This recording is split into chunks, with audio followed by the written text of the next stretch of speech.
Who are you? I've never seen you before. Just kidding. Welcome. Welcome to today's stream. Another Wednesday, another stream. Hope you enjoyed your day so far. Today, of course, it's a special day. Today we have our last 3D scanned asset we haven't used before, which we're going to use today. After that, we will just freestyle, which will be fun, I think. Will be very liberating to finally just do whatever I want. I mean, I imposed that challenge on myself, so I'm not like blaming anyone, but I kind of just wanted to like go through all of them, and then yeah, just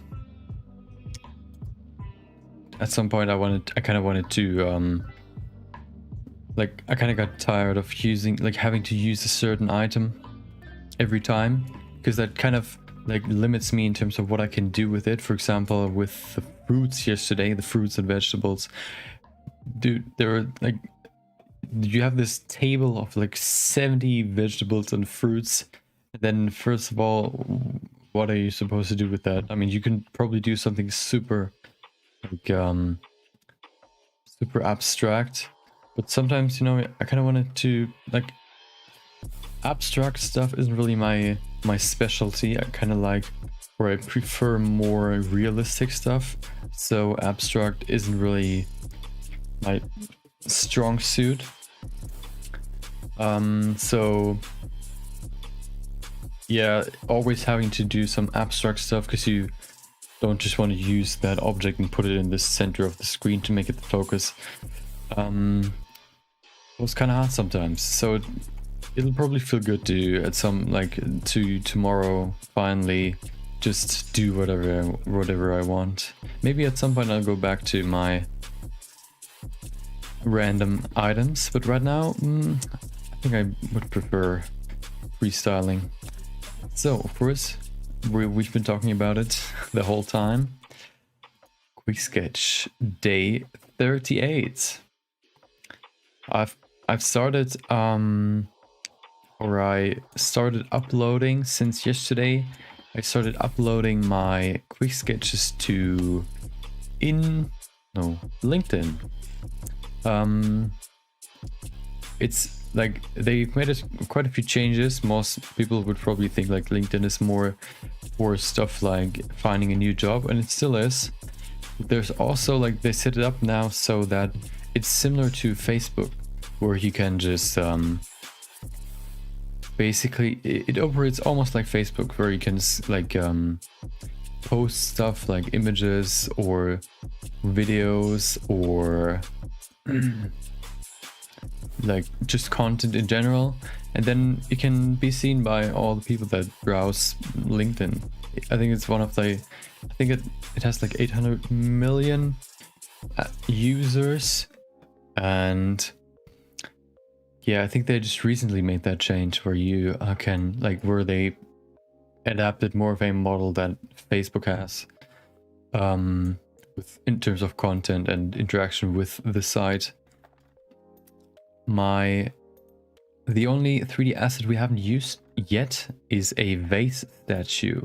And there's one thing, of course, what we're gonna do today is, as you can see in the title, we are going to fine-tune the hair cards for my fan art of Lady Dimitrescu from Resident Evil.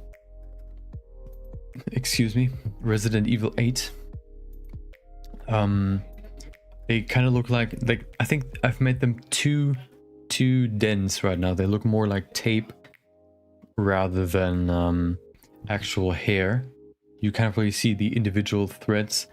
So yeah, we're gonna improve that, and then we're just gonna work on the hairstyle some more. We were working on it yesterday. Was it yesterday? No, yesterday we were doing the likeness sculpt, which took up all of our time, and I think it came out pretty well. I was kind of pressed on time at the end, but the problem wasn't really the end, more the base. Was like, I've seen a few mistakes, if you want to call it that, happy little accidents with the sculpt itself. You can probably like recognize him in the sculpt, but I don't think you can really like, I think there's still much to improve. That's also why I'm doing a likeness sculpting marathon next week, so I'm probably going to focus on doing pretty quick sketches next week, and then just to have like enough time for the likeness sculpts. I really want to get better at that, like catching, or like not catching, capturing a likeness of somebody. I don't know why, but it's just one of my favorite things to do in Blender in terms of sculpting.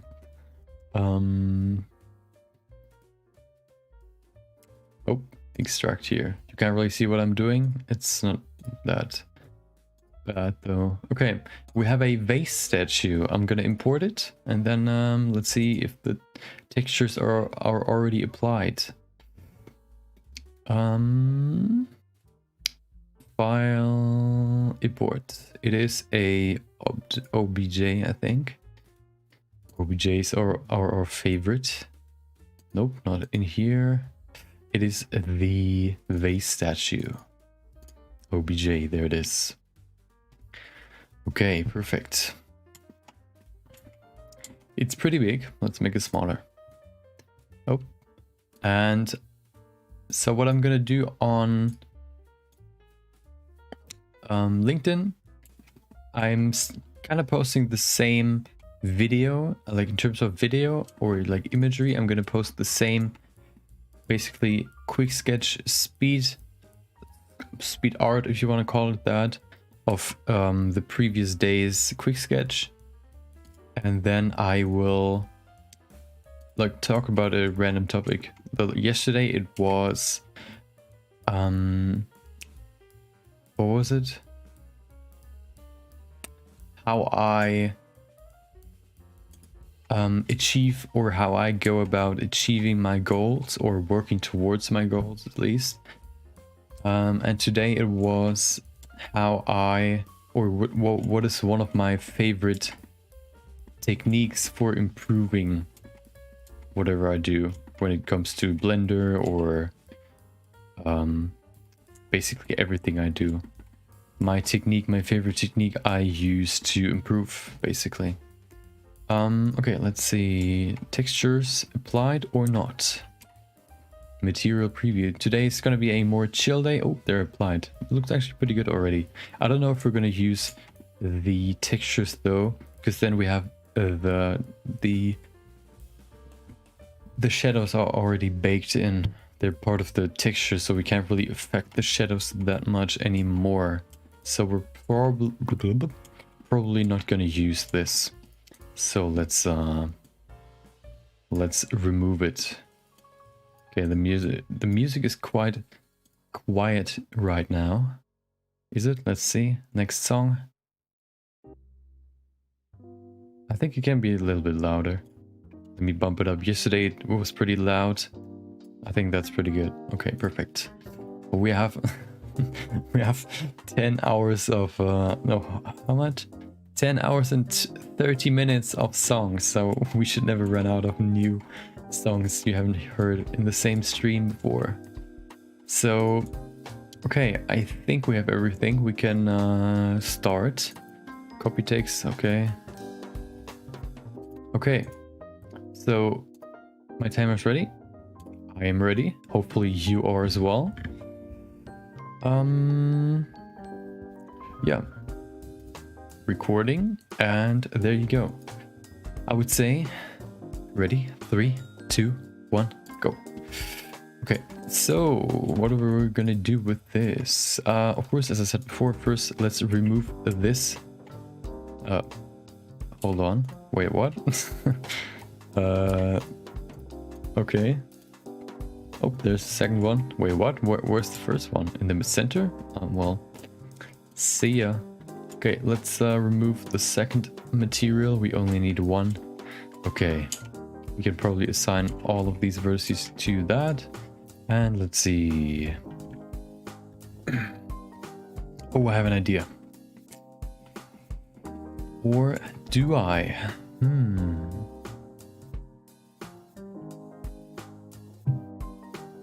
Let's see. Oh, I want to try something. Or, let's,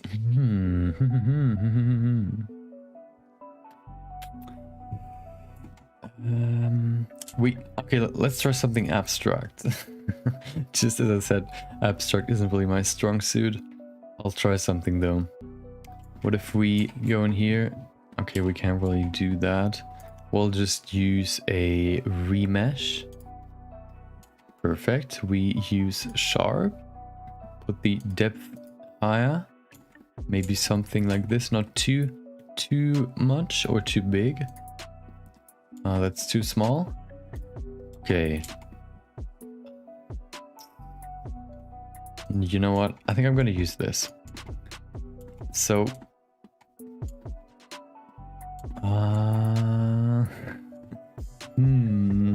this one's pretty hard. I don't know really why, but... let's see if that works. So what if we bring in a... curve. Curve. Use a path node. Path curve. Put that over here. And then rotate it. Let's then move this, make this an actual curve. Make it curved. Like that. And then we say, first of all, what I'm gonna do is mirror it on the z-axis. Hold on. Oh, okay. We have to apply the rotation, I guess. Now it's mirrored. What I want to do though is move all of this down. Oh, hold on, I have to remove y. All of this down, so we have this sort of construct. Okay, doesn't look too bad. And then what if we use a curve modifier to curve, like shape this thing to this curve. We then use an array modifier, put that to Z, which does not work. We have to put it above the curve modifier, and there you go. Now it's bending. Okay.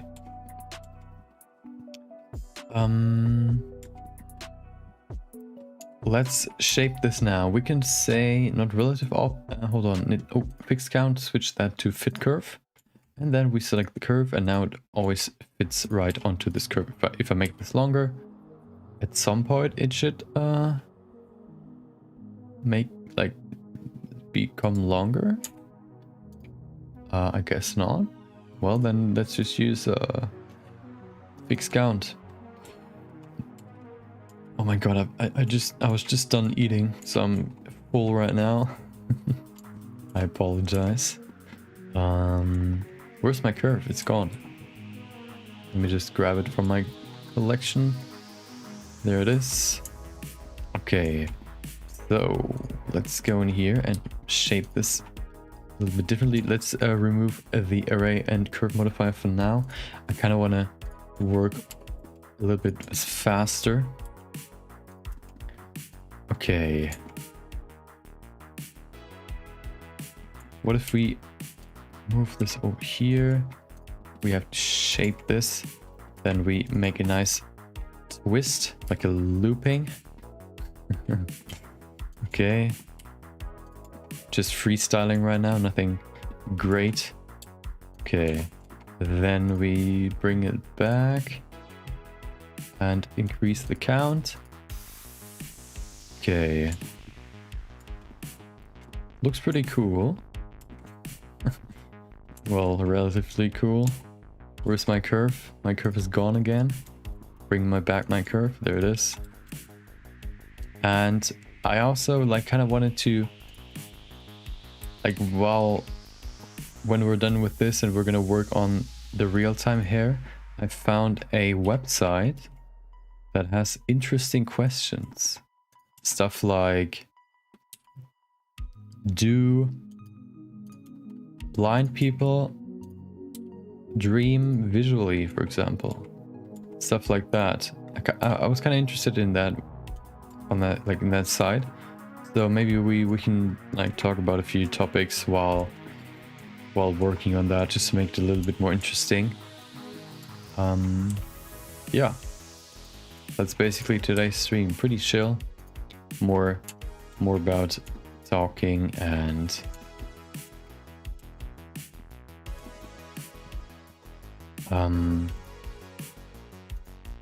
not that much new info basically, but it's not always about that new info. Okay, let's put that to there. Let's see what we got here. Okay, well, what if we bring this? Okay, let's see. That's so weird right now. I don't know what I'm doing. Let's put this to focal length of 50.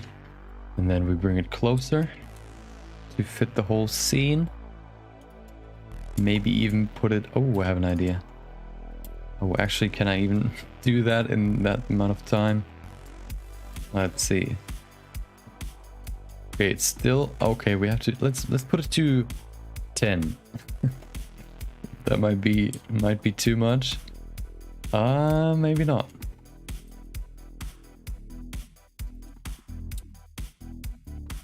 Okay. That's quite distorted, but that's what we like.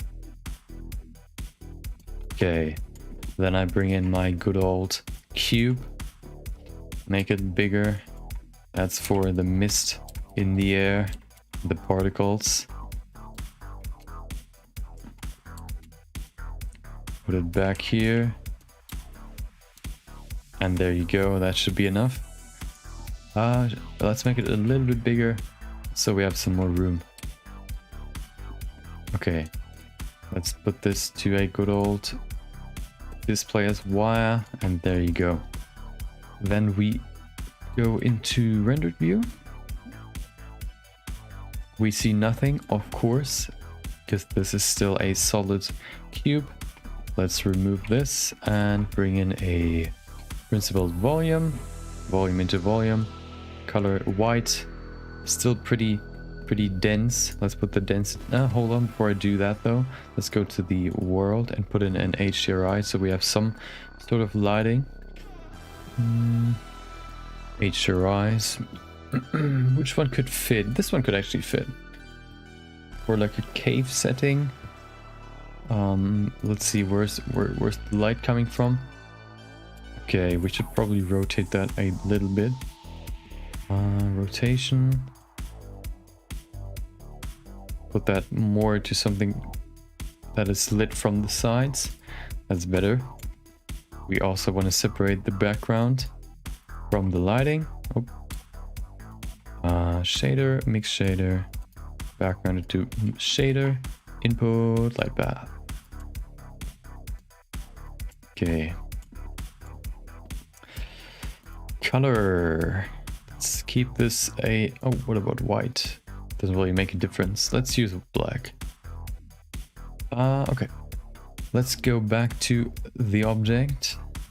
Then I want to decrease the density. Put that maybe to 0.1 only. Okay. That's interesting, but you can see the edges of the cube, so we have to make it bigger. At least in this direction.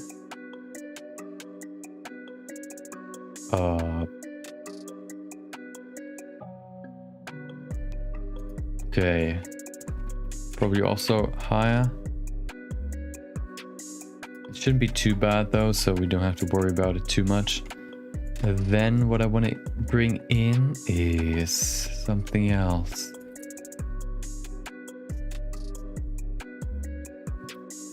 I'm struggling with this one. Let's first of all change this to make it a little bit more fitting. Maybe, what do we want to do? What I want to do first is probably go in here and change the lighting because it's pretty brown right now. I'll bring in a color ramp just to make it black and white. Okay, that's better. Then I go in here, world object. What if we just go in here, bring in a mix shader, combine the principal BS with a emission shader, put that in there. There you go. We then bring in a Fresnel, put the factor into the factor of the mix shader. Oh, hello. Let's put the IOR, maybe change it up a bit. Ooh, give it this nice comic feeling. What if we remove this? What does it look like? Okay, hold on. This could be something. World. That's, oh, not world, object, of course. We then bring in, we change this Fresnel even more using a color ramp, make it a little bit more drastic. Doesn't really work, perfect. Why not? I guess because this is, let's make this, oh, it's fully rough. But why is it like so bright then? Let's use a emission for now. Oh, that looks pretty cool. Let's use that, I would say. We get this nice, I don't even know what you would call that, like cell shading shader, I guess. Let's go in here and change this curve up a little bit. Of this, we go in here. Where's my curve? There it is. We shift it a bit. We move these vertices over here. Oh no.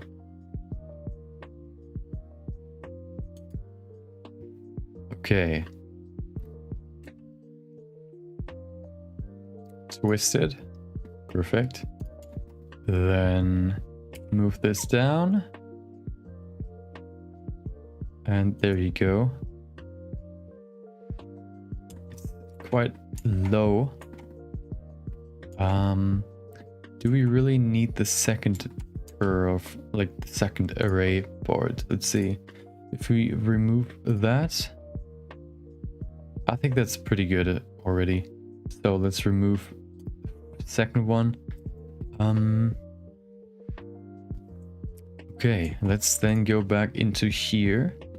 And we use another shader here in this. What I want to do here, let's just use emission as well. Put this to black. And then we need another mix shader. We use the same Fresnel. We change the color ramp though. Put the color into the factor. We need another emission for now. We put that to a nice green, let's say, for now at least. We change this up. Maybe put it like over here, add another one, which is black. Okay. Look at that.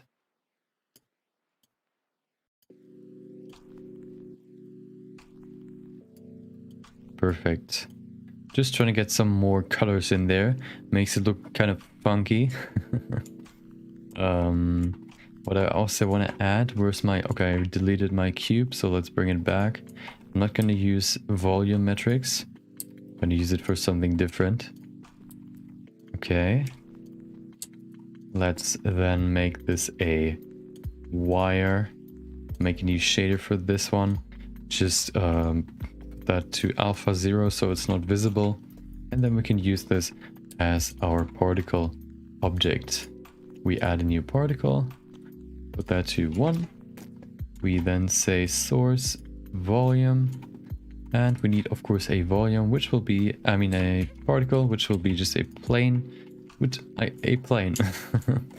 A plane. We then go in here and use a, where is it? The good old, oh, how much time? 50 minutes, perfect. Where's my wireframe? There it is. Perfect. Now we have our wireframe, and we can go in here. Actually, we can leave it like that. We then go in here and select this in our render settings as object right there. Now we have flying planes, but of course the planes look pretty boring right now. We have to bring in the rotation to make them rotate in all directions. That looks better now. I want to increase the size. Oh, first of all, I want to say render as 1 scale, so we can make it smaller in here.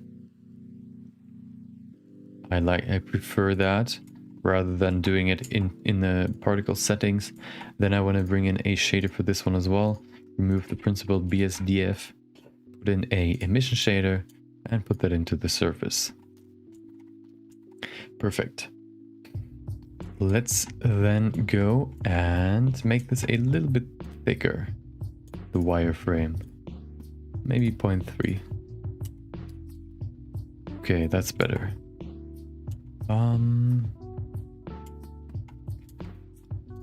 Let's add some more particles. How about 3000? Oh, that's quite a lot.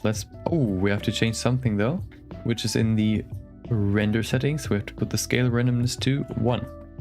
Now the randomness is also, the scale is also random, which looks pretty good. We have to decrease the particle amount though. Let's put it back to 1000. Oh, that's almost nothing. Oh, 100, 1000. Okay. How about one more object?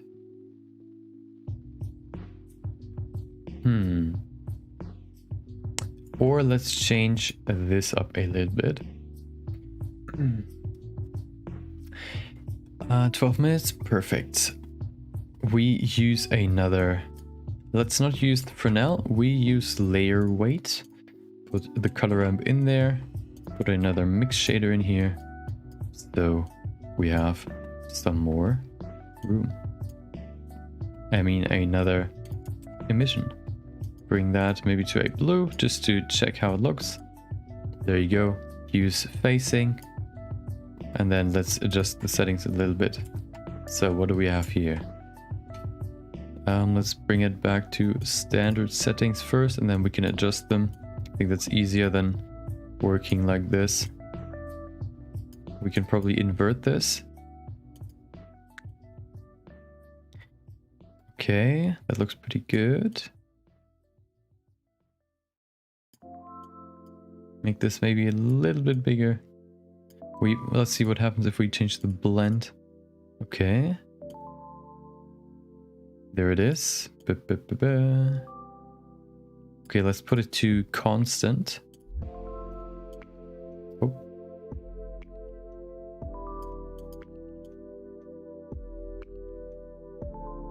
And there you go. Okay, let's bring it back to the mix shader, and we have another color. Let's change this to maybe something like this. Put this to dark. Green, okay. Looks kind of funky, or maybe even purple. Oh. Oh.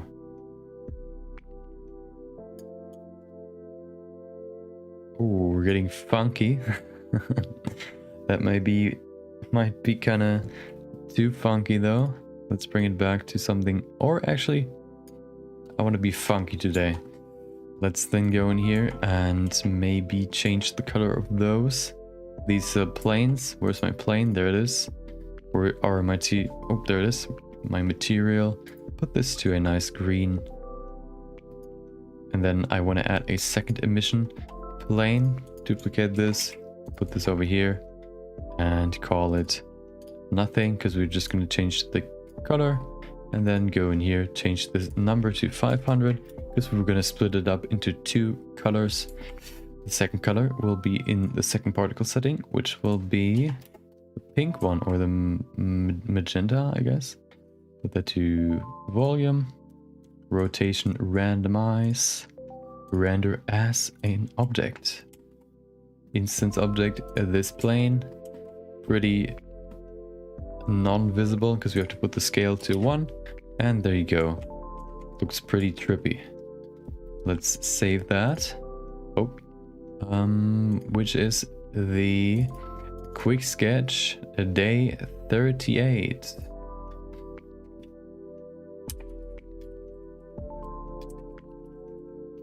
Perfect. Quick sketch day 38. Let's save it in here.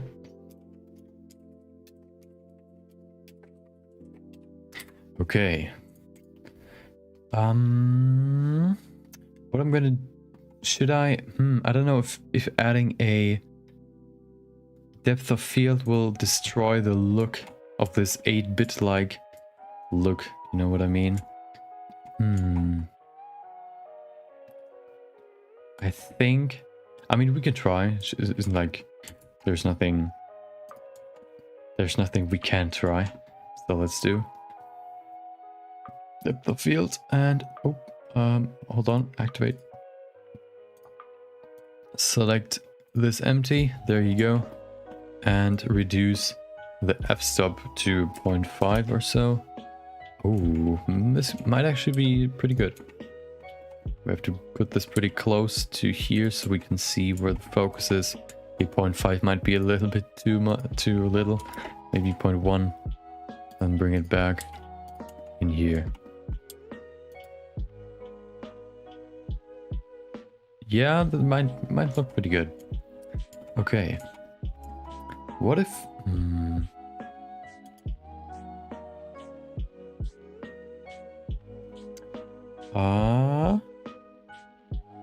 What if you make the purple or the pinkish ones a little bit smaller than the green ones? Just to change it up. Okay. Do we want to change anything with this? We could probably add one more object. Or should we?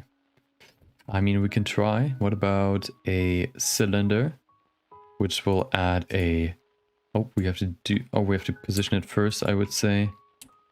Put it somewhere in here. Make it longer.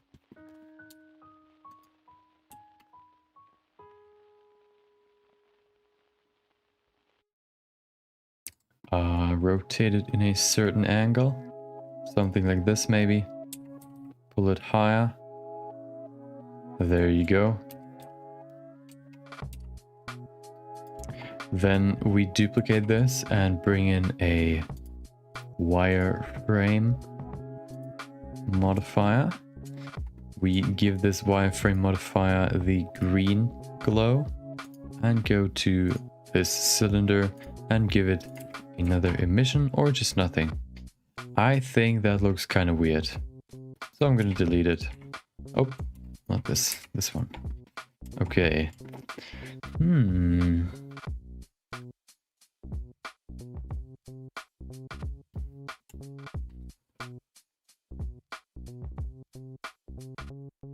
I don't know if we can really do more with this, because otherwise it'll probably be pretty full. We could maybe adjust the shader a little bit. Let's see. What if we change this up? Oh. Oh, that's better. Is it? Yeah, I think so. Okay. Let's save it.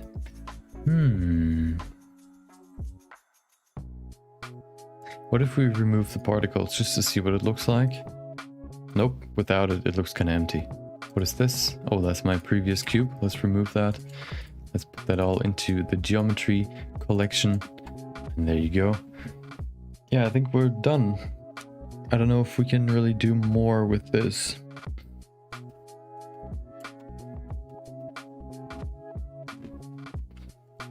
Yeah. This one's very, very simple, but I don't know.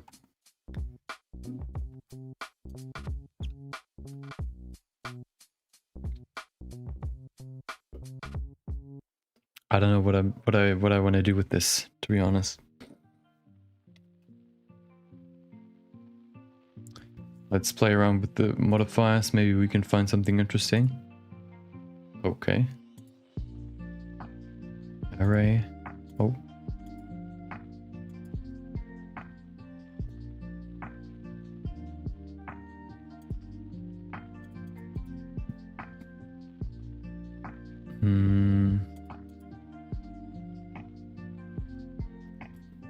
I don't think we're gonna do more.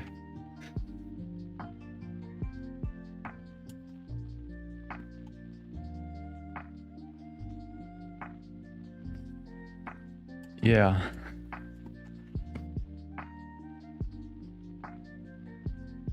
I think that's all we're gonna do. So let's save it. We have like 4 minutes left, but sometimes it just that easy. Let's put it to my basic first sketch settings, save it, and then we can render it. Let's remove my timer and render. Oh, before we do that though, switch to the render result view, and there you go. Okay.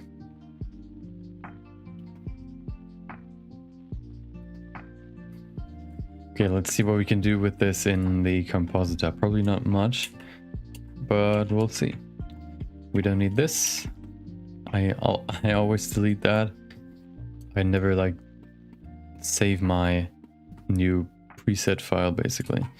Filter denoise, put that in there. We use a denoising normal. I don't think there's any noise, so we don't really have to use it, but I'm just gonna put it in there anyway. How about, I'm curious, what happens if we put in an invert node? Oh, that's too too wide. Nope. Okay, how about what happens if we put in a glare filter? Nothing. How about a fog glow glare filter? Nothing. 0.1. Oh, does that look better or not? I think it does.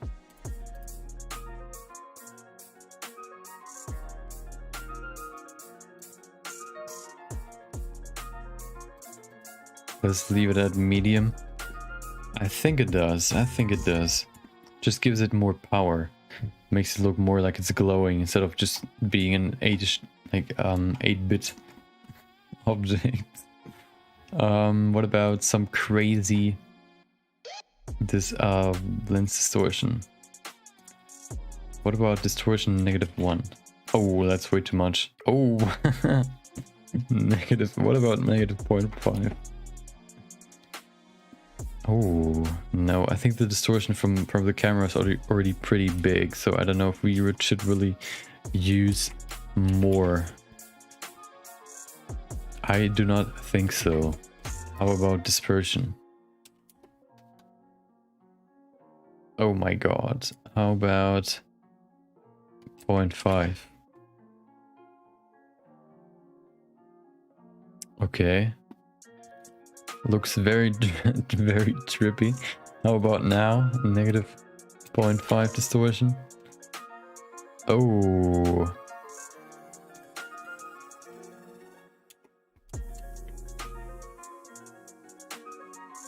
Getting trippier by the minute. 0.1. I mean, I don't know if that looks better or worse.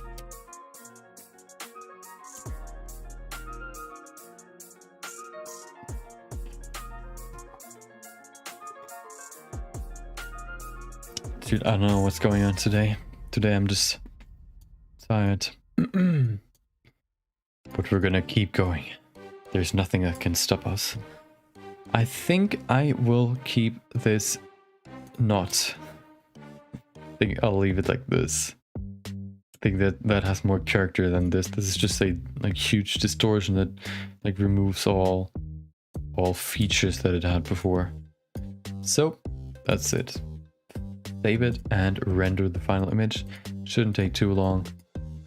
We don't need more samples. 12.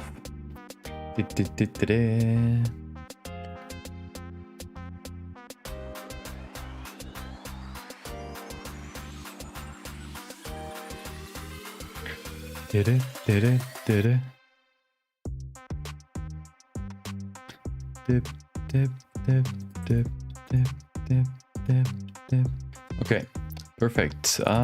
PNG, quick sketch,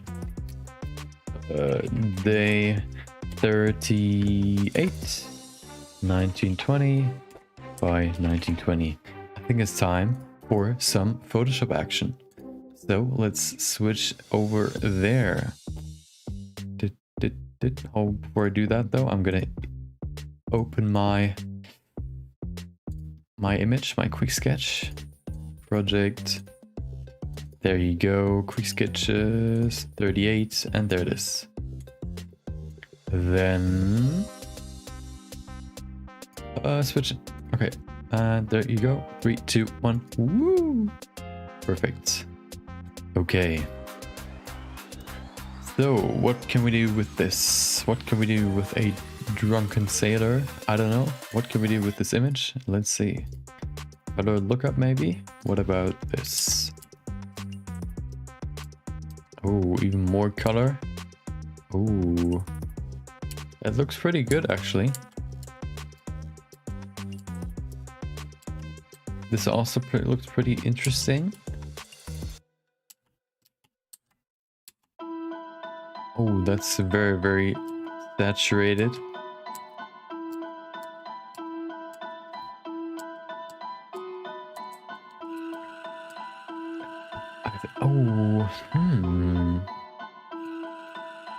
No, I think I'm gonna go with this.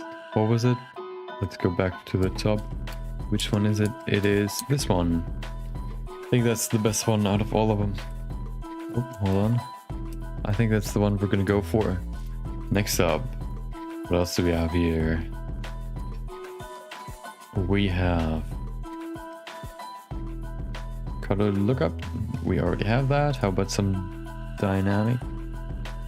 Just bring in some more color. Insane saturation. Nope, not necessary. What else? I don't think we can do much with the lighting. Oh well, we can crank it up to 11. That's not gonna help us. Yeah, I think we're basically done. How about we add difference clouds, our good old friend.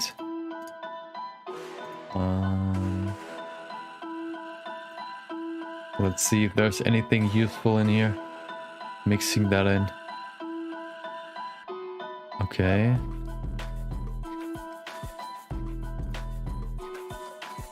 Okay, well that changes something. I don't really know what.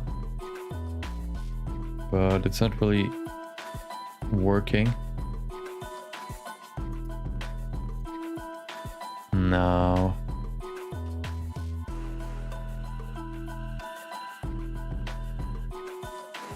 Okay. Color, no.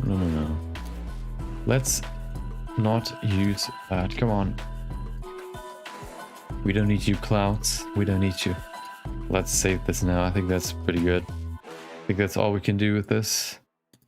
1920 by 1920 PSD. There you go. Save it as a JPEG.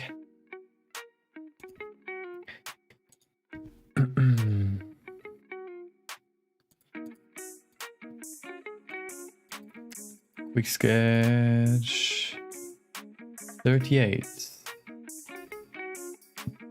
Okay, let's bring it into, let's upload it. You know exactly what that means. It's time for a new speedrun. Upload speedrun. Can I upload my image while only looping the highlight reel once? Let's see. I import my image first and then we'll go through 2022. I mean 21.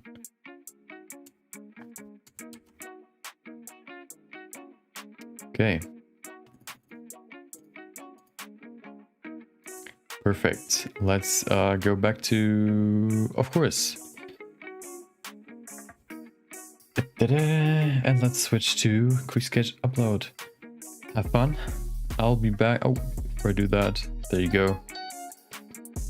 Okay, I'll upload this and then I'll see you in a few minutes. Until then, hope you enjoy this highlight reel of month 1 of I guess quick sketches or streaming in general. Let's start. Oh, before I do that though, hold on. Music. Okay.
I did it. Da, da, da, da.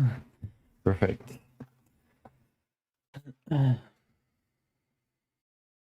Hold on. I want to pull up my thingy.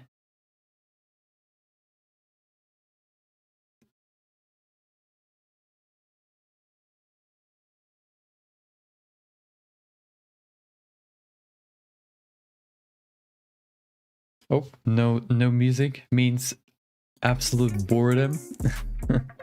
There you go. Okay, perfect.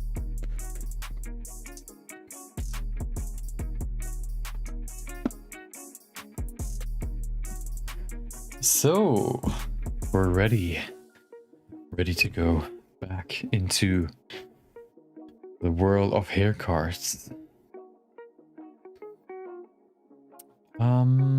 Oh, I almost closed my OBS. That's not the one I wanted to close. Okay. So, let's open up recent. It is character 3 version 2A. Let's save that. And there you go.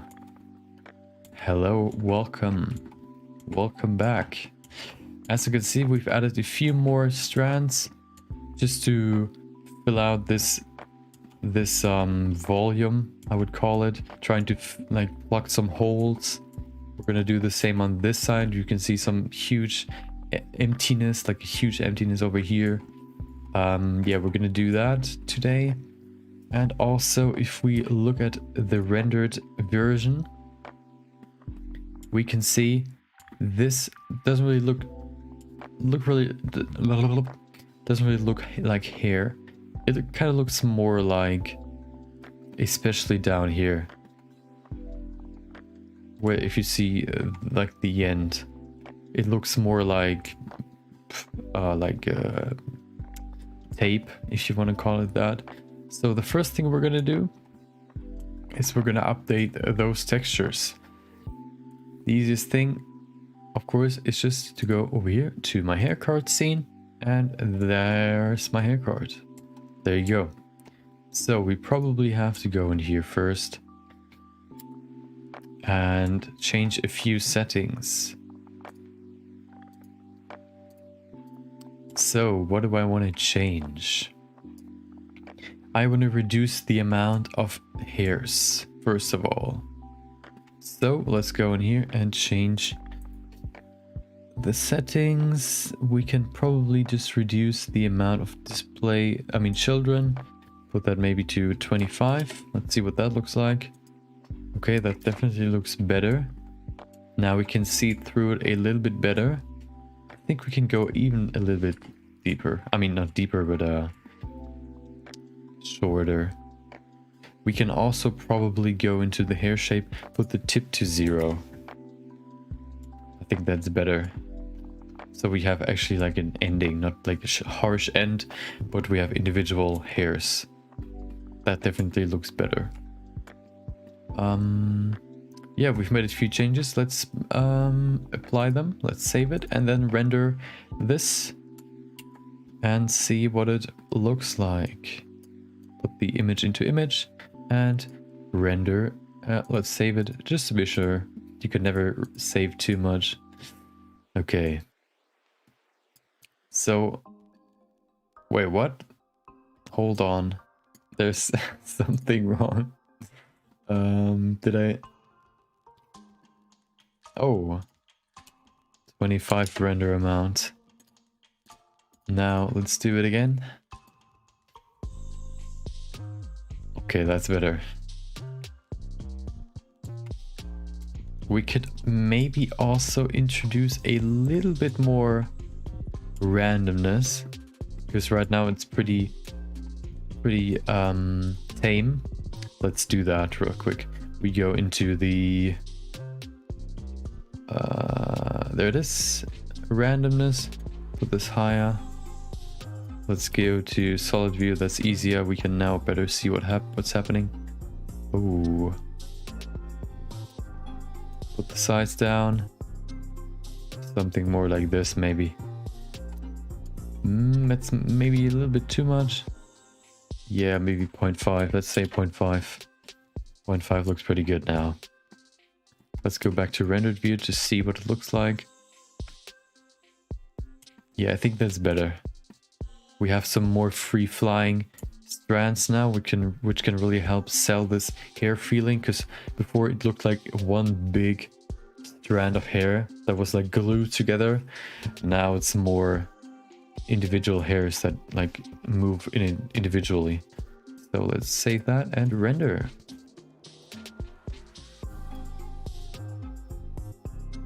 That's definitely better. Of course, I'm gonna change the second one too at some point, like the second smaller strand, but not yet. We're gonna do that later. Let's save this in our textures. There you go. Which is it? Character 3. Textures. Hair texture diffuse. Version 1C. Okay, we can use the same image. And let's go to this view, look at the render result, and then just plug in the normal color, and we can see the normal, which we then can use for... Wait, what did I... Hold on. Did I forget something? I think I did.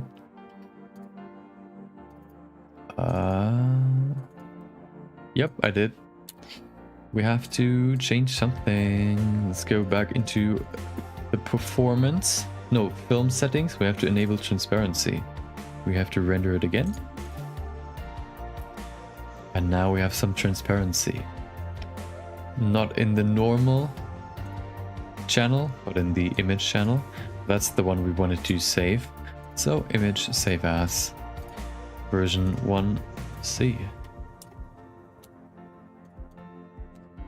We then save the normal individually as well, so we can use it in our, like, as our bump map. Save as.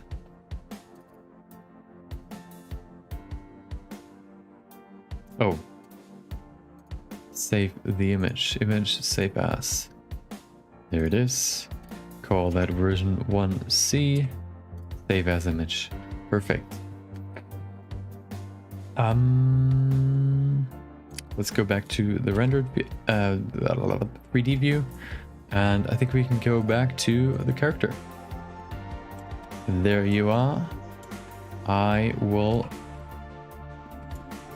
renew the texture. So let's go in here. Let's go to material preview first, and there you go. As you can see, they look very, very solid right now. Let's see what it looks like when we add the new texture. Let's go back to the shader settings and plug in the new diffuse texture first. As you can see, now it looks way more like here. Let's bring in the new bump map as well. I think they're kind of like oh, let's see if we can fix that as well. Let's go back to the hair cards. I think the resolution is pretty low. If we increase that, we can make them look a little bit better. What if we put that to ×2, 200%? Let's save that and render it again. Before we do that though, we go to the character and switch it back to diffuse version 1B just to be sure. There shouldn't be any problems if we just overwrite this texture, but you never know. Okay, let's render that. Put that back to F10 so we can see it with some groovy Halloween music. Dun, dun, dun. Dun, dun, dun.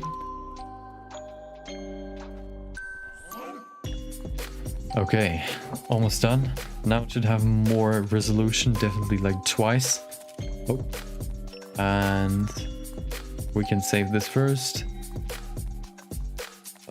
Version 1C, save, and then switch it back to, where's my compositor? There it is, the normal image. There you go. Save that as well. Version 1C, and there you go. So let's switch back to the character. Now we should have some more resolution, and it should look more detailed. So let's plug it in. Plug it in, my friend. Put it version 1C. Aha. Yep, I think we can see some more detail. I mean, the strands are so small, we probably won't even see it anyway, so it doesn't make such a big difference. Okay, let's go back to rendered view just to see what it looks like. That's definitely good. Look at that. That's so much better. Let's compare it to the previous one. Let's compare it to version 1B. Look at that. That looks all solid. And then bring in the version C.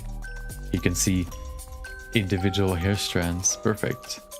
We should probably, just for this, just to be sure, renew these ones as well. There are no changes with these ones, but well, why not keep them like on the new, like apply the new texture as well.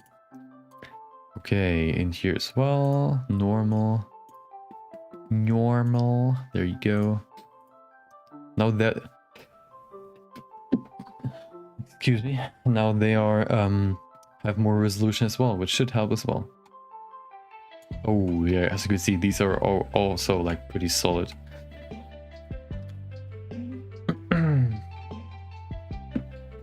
Okay.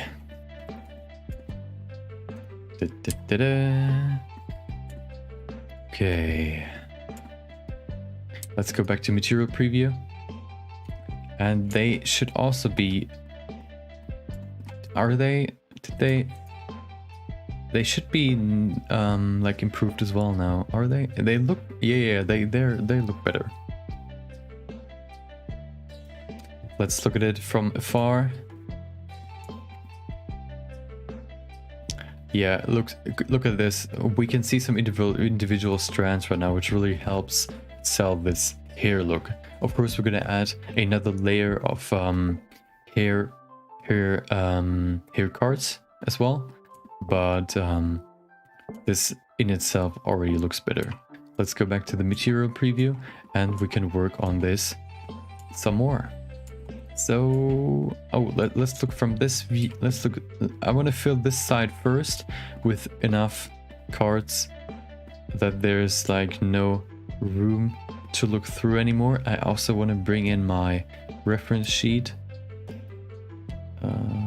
There it is. Because I need my references. I need them. Oh, what is this? Could not open the file. Okay, well, too bad then. Load recent. There it is. Okay. Let's look at a few hair images. That looks pretty good. Okay. So here, her hair is actually black, but I'm gonna keep it white for now, just because it's better. Like the contrast is better with compared to her skin that I have right now. So she can stay black for now, and I'll keep the hair pretty white.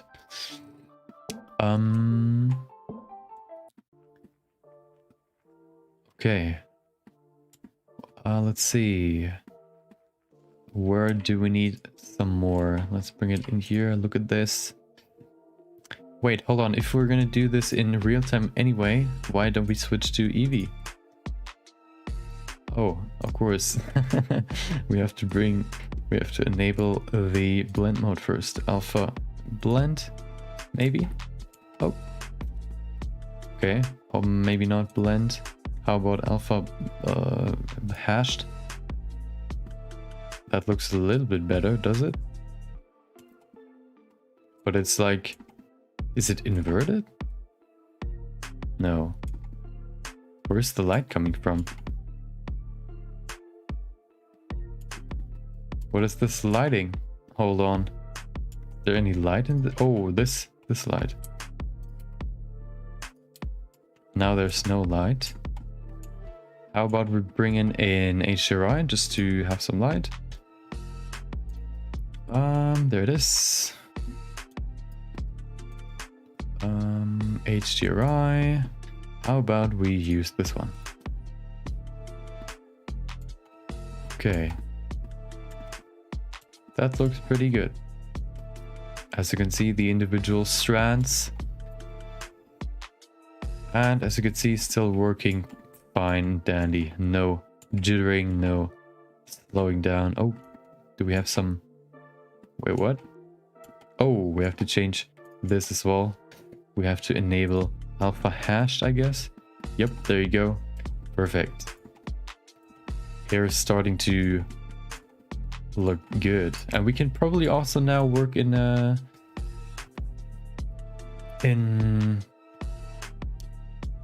this view, in rendered view. But what I want to do is separate the lighting from the background. Dude, I do this so often. I kind of want to finally make a preset, like the what is it called, the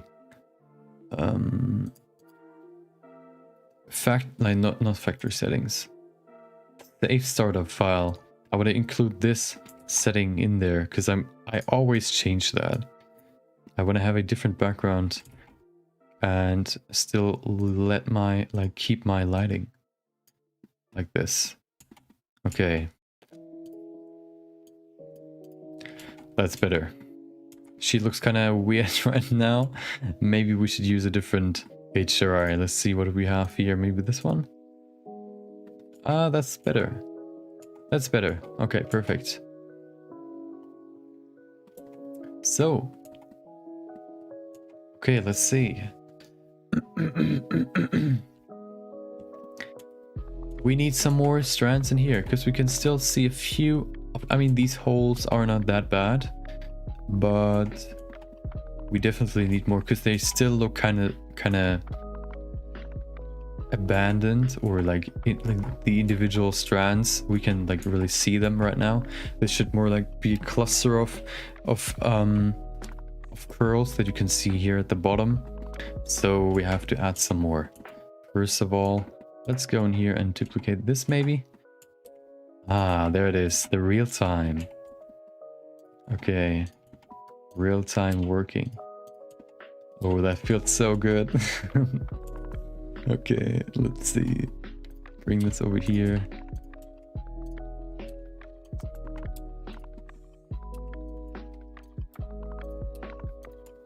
I've never really been a fan of AEV so far, just because I like creating photorealistic stuff.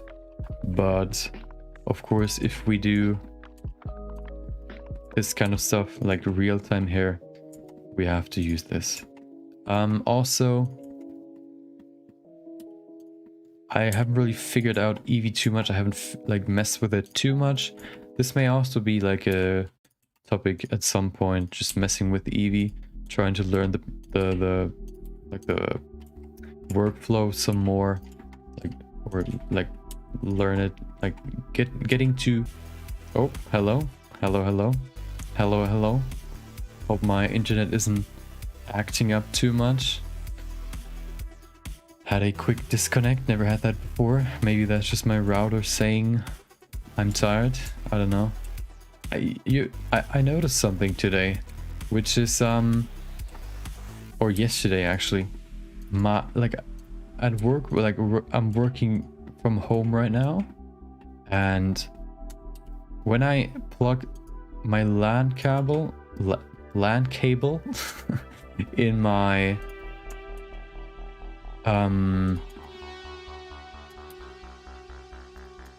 into my PC, like the one I'm working on right now, I get like we have a wait, what? Let me check something real quick.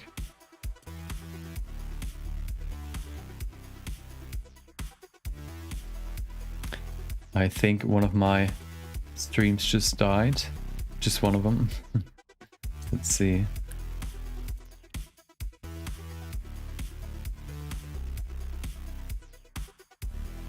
Okay.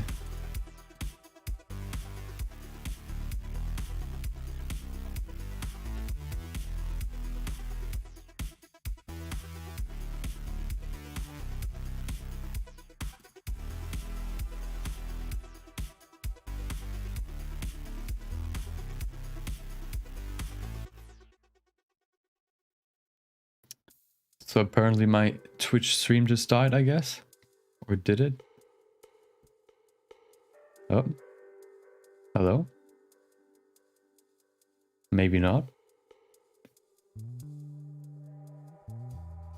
It says it's online. Oh! Wait, what? No.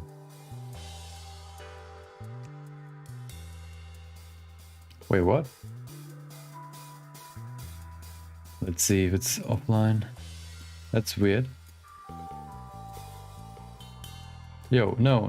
Okay, what? I guess my chat window just is acting up, I guess. What is that? Huh. I'm sorry, I'm kind of no, wait, what? Hold up. What is going on here?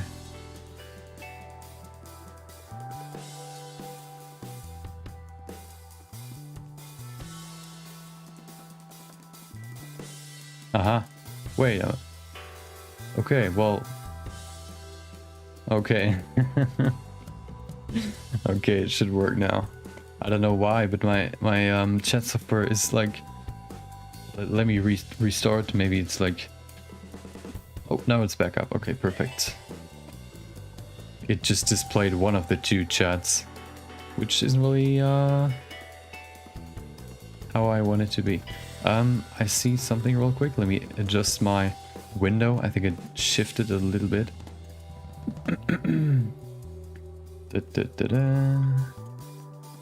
Okay, we're almost done. We can work Okay, that should be good. Hold on. I don't know why it's shifting sometimes. My chat box is moving to the other side. Okay, perfect. That's good. Okay, let's keep going. So, what I wanted to say is, my PC is like... So I'm working with a laptop, a MacBook on, like, at work. And I have one, like, when I work on my PC, what I do right now, I have a LAN cable plugged into my PC, of course. Then when I want to work from, like, when I want to work, I use that LAN cable, unplug it from my PC and put it into my MacBook. The interesting thing is, when I do that and I do a cookie speed test, the internet speed on my MacBook is way higher than on my PC. On my PC I have like 13 to 14 download speed, and on my MacBook I have like 70 or 80. And dude, I have to figure out what is wrong with my PC, because that's like a huge difference. I don't know where it's coming from, because like I've never like downloaded any programs that should enhance, or I don't know that I would have, that enhances like the internet speed. It can't be the cable, because if my MacBook can like get that much, but it can't really be like any hardware. I mean, at least not in terms of router or cable, any problems. It can only be like something with my PC, I guess, which is so weird.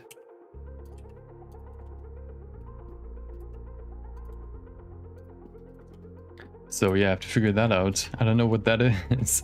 why that's happening.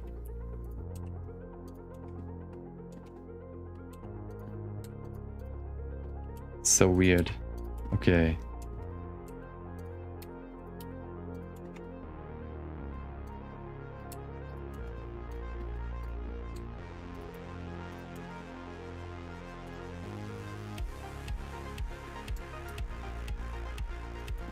Feels so much better to work in real time, finally.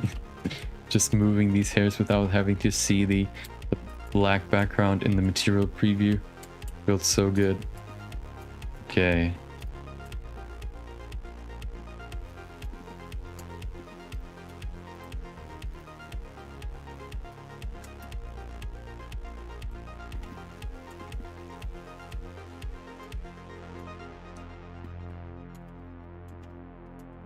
So this one is pretty solo right now. I think we have to, we could probably just push it down, to be honest.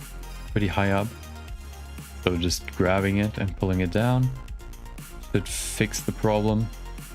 Also make this maybe a little bit smaller, this handle. Okay. Of course, in the end, she's gonna wear a hat, so the top part isn't really visible. But as I said a few streams ago, I kind of want to make it, like, kind of still want to make it look good without the hat as well. So, yeah.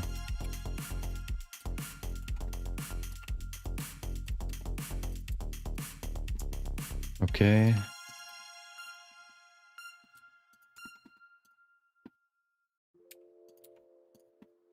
There you go. Okay.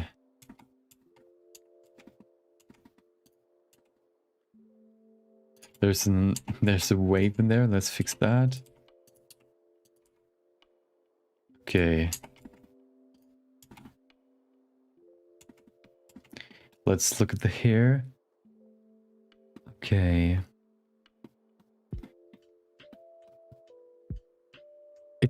It might look weird, but that's kind of how it looks in the game as well. So, I mean,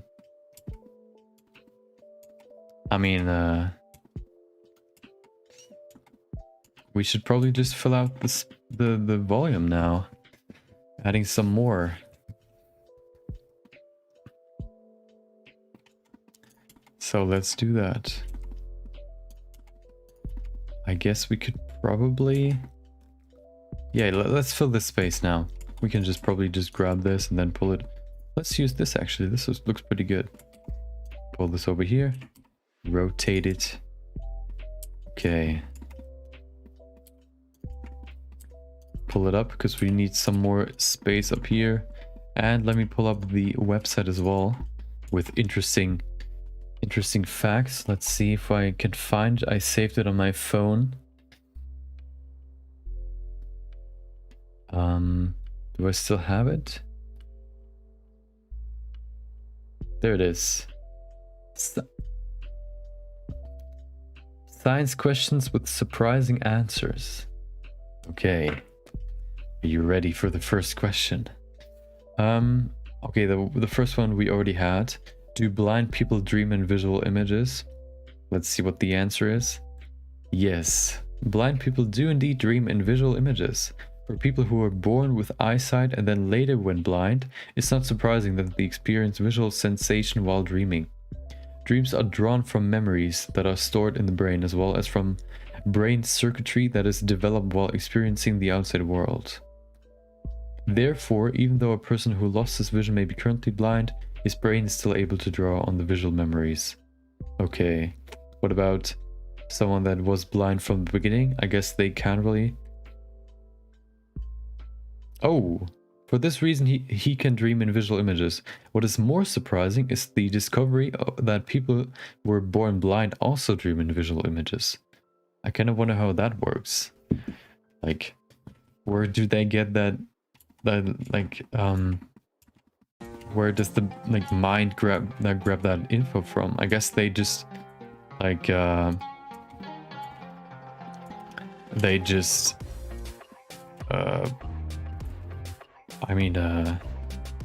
maybe it connects the dots between when you use your, if you touch something and you can kind of feel the shape of it. It also recognizes how it might look in 3D, basically in 3D, and then displays that in your brain when you sleep. I kind of wonder how that is. Maybe there's an interview with someone that is blind on that topic. Sounds kind of interesting. Because, I don't know. It just sounds so weird to be able to see or not see and then still experience visual images.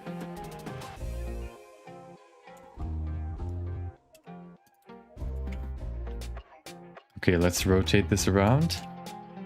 We're gonna go to the next question in a second.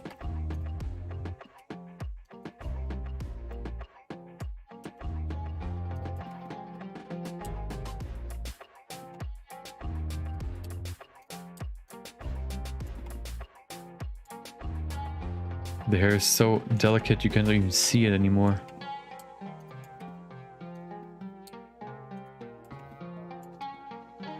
I'm kind of wondering what it looks like for the other two strands. Let's see. Alpha hashed.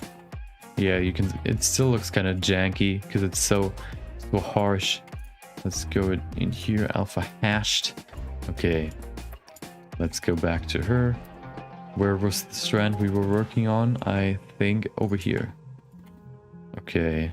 We definitely need more in here. So let's add some more. This one kind of looks kind of weird. We can probably adjust it. Make it a little bit more compact.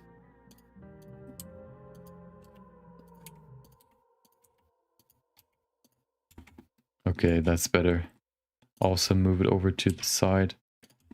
I think curls have this certain, maybe not velocity, but sideways flow, if you want to call it that. It's not really going into itself. It's more like going in a certain direction.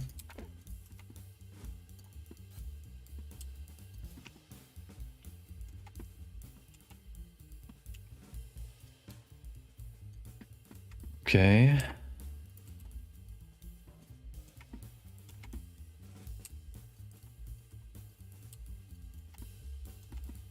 The hair goes pretty deep, so we can probably add a few more strands down here as well. Okay, there's quite an empty space right there. Let's see what else. Which one can we copy? I guess this one or this one. We can use this one. Rotate it, move it over. There you go. Into the hair. And then remove a few vertices to start.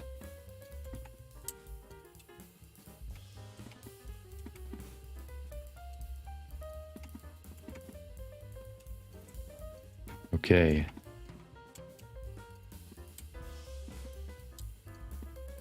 It's kind of janky right now.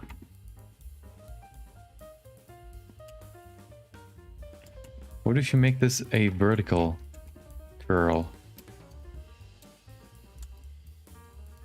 Like, like this, and then move it down. Move it down. Rotate it some more. There you go. Keep it pretty close though.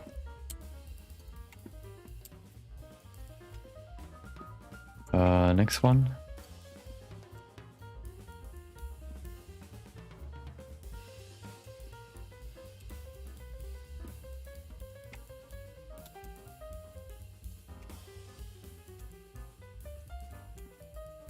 Okay, we could probably make this a little bit smaller.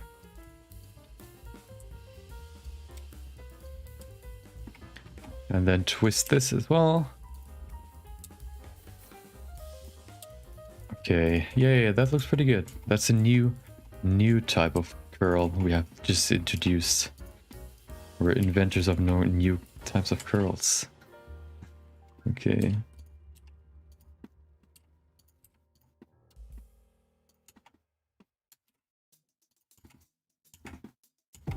Maybe a little bit small. Let's make it a little bit bigger. Okay. That's better. Pull it down. There you go. Yeah, that's quite fitting, actually. That's quite good. And it also like covers a lot of space because it's vertical, not horizontal or like in one confined space. There's still like a huge hole down here. We can probably fill that with one of those. Just duplicating that in here as well. And then maybe changing the shape a little bit. Should do the trick. There you go. Let's go in here, make it smaller. Move that over here. Okay. This one looks kind of weird. Let's change the rotation a little bit. Make the hand a little bit smaller so it fits more into there. Okay. This looks kind of harsh right now. Where's this one? Right there. Make it closer. And I think the closer, like the curl is, the closer the radius is as well. So we can pull the curls too far or the handles too far from each other. Oh, come on. I'm gonna go to the next question in a second.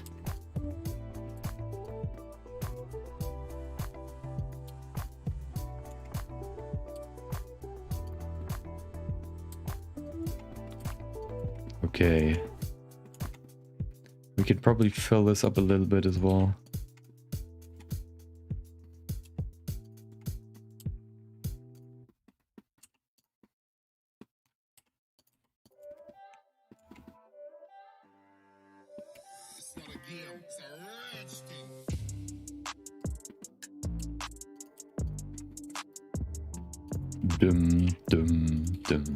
Okay. Move that over here, rotate it a little bit, and there you go. We've just filled up this hole, or this gap. Perfect. Let's save it just to be sure. And then let's go to the next question. How does trash in the ocean disappear? I mean, I guess, well, okay, so how does trash in the ocean disappear? I would say it's just gonna land on some sort of shore, or it's just gonna land on the ocean floor, or like some ocean creatures just eat it, I guess. Let's see. The Great Pacific Garbage Patch. Okay. Much of the trash in the ocean does not disappear. Yeah, well, and this is becoming a big problem. Biodegradable materials such as paper, cardboard, and food quickly disintegrate, degrade, and are eaten by microorganisms in the ocean. However, materials such as plastic, glass, and metal do not degrade as well. Glass and metal tend to be heavy enough that they sink to the bottom of the ocean, out of sight. On the other hand, most plastic objects float on the surface of the ocean. Over time, ocean currents either wash this floating trash ashore or sweep it into big patches of garbage in the middle of the ocean. There are many oceanic garbage patches across the globe.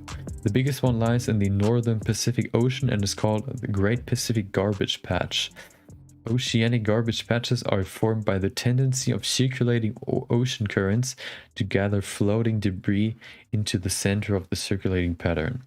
The Great Pacific Garbage Patch stretches from Japan to California and is densest at two central regions, at a point between Japan and Hawaii, and at a point between Hawaii and California.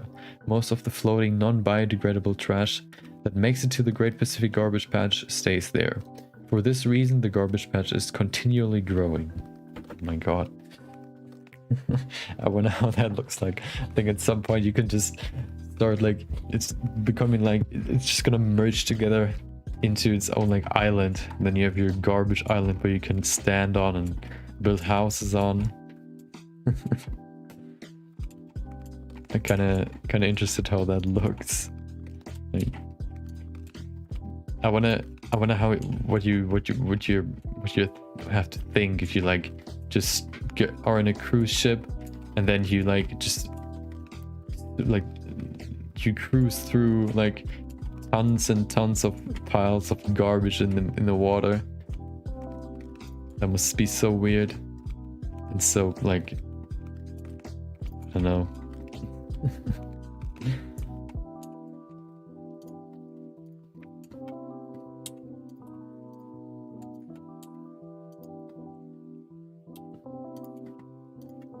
I wonder if there's like specific animals that live there, because there's so much trash. So I wonder if there's any ecological benefits to that. I mean, if it's only like plastic or stuff that's floating in there, I don't think there's much to be for them to get, I guess. But I'm curious. Wonder if there's like a trash ecosystem that's been built up.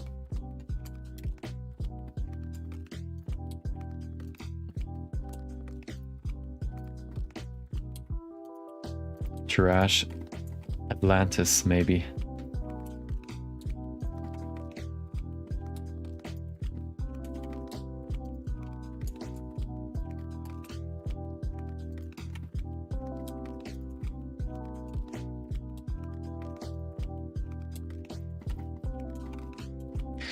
Okay, another vertical curl helps in here to fill out this space.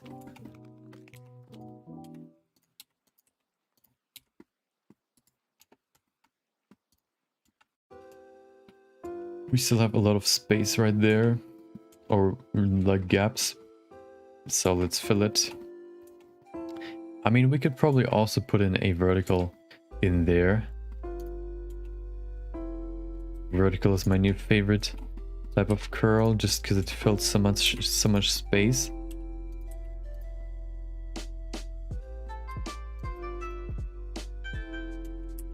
Okay, that's pretty good. We need some more though, so let's bring in another curl. We can probably put this over here somewhere.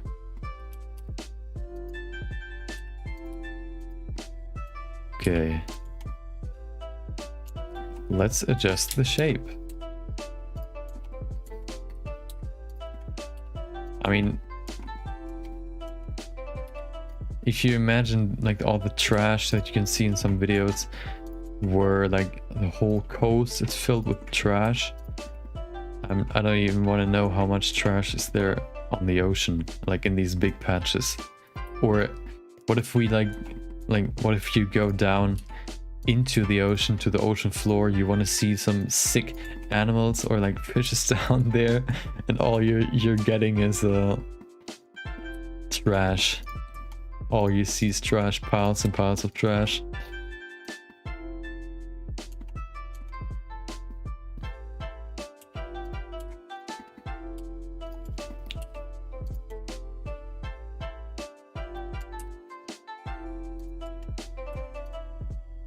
Buried underneath all the corpses of the previously living fishes.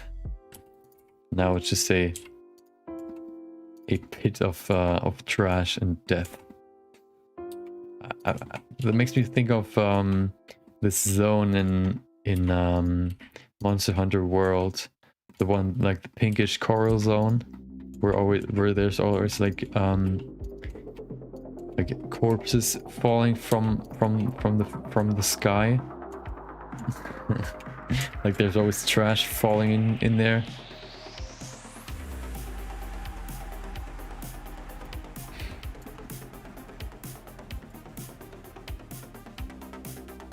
And then you go down there, you have your own types of creatures, like trash creatures living there. Trash fish. Similar to anglerfish, but they're like radioactive because of all the, or like mutated because of all the plastic they ate. Changed their genes.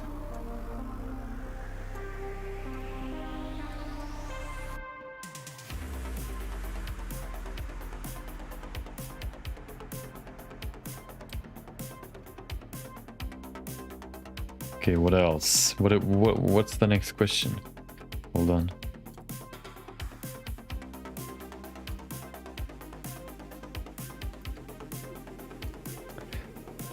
What's the next question? Can a star turn into a planet? Oh, hold on. Can a star turn into a planet? I mean, isn't a star like a sun basically? The sun is a star. So if the sun cools down, wait, no, is it like a star is created out of a planet? I mean, if the sun like cools down, I guess it could become a planet. I would say yeah, by cooling down, I guess. Let's see. Yes, a star can turn into a planet, but this transformation only happens for a very particular type of star, known as a brown dwarf. Some scientists do not consider brown dwarfs to be true stars, because they do not have enough mass to ignite the nuclear fusion of ordinary hydrogen. At the same time, some scientists do not consider brown dwarfs to be true planets either, because they typically sit at the center of a solar system. Just like a star, a brown dwarf is a strange object with a mass that is greater than the biggest regular planets, for example above 13 times the mass of Jupiter, and less than the smallest regular stars, for example below 80 times of the mass of Jupiter. Although a brown dwarf does not have enough inward gravitational pressure to ignite the nuclear fusion of regular hydrogen, it does have enough to ignite the nuclear fusion of heavy hydrogen, deuterium. Early in life of a brown dwarf, the nuclear fusion of its heavy hydrogen releases large amounts of light and heat. As a result, a young brown dwarf glows like a regular star. Despite its name, a brown dwarf that is still glowing does not appear brown. Rather, it appears magenta or reddish orange. Despite being live as a star, a brown dwarf quickly uses up its heavy hydrogen, goes dark, cools, and spends the rest of its life as a planet. Haha, perfect. I knew it. So it's basically a heated up planet that then cools down and becomes a planet. Or if you want to consider it a planet. Scientists apparently don't want to call it a planet, just like Pluto. I see discrimination of in planets. I see how it is. That's interesting. I wonder if there are any like brown dwarfs in our vicinity, like proximity. Some maybe I mean I would guess there's some brown dwarf in the Milky Way somewhere because it's so huge.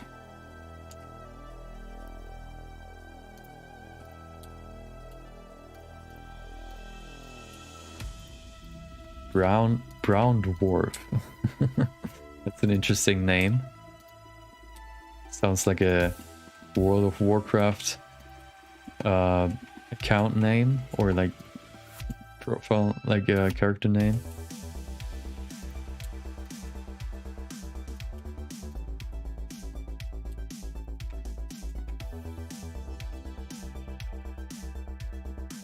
Imagine like living on a brown dwarf and then all the planets are rotating around you. Wouldn't that mean that you can always see, well, that you can always see every planet? Isn't that the case for every planet almost? Except for when the planet is behind the sun? Right? Because it's like rotating around each other, or around the sun rather. And then the only time you cannot see the planet is when you are like when they're like parallel and the sun is in between them.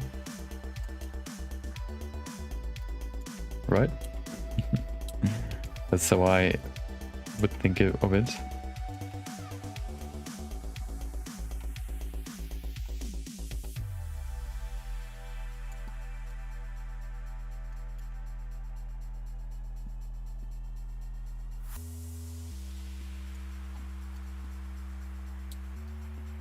Good thing is now that we have so many curls, we can just grab a random one and just pull it to where we need it. We don't really have to rely on new ones. We don't have to create new ones. We can just grab old ones. And it works just as fine.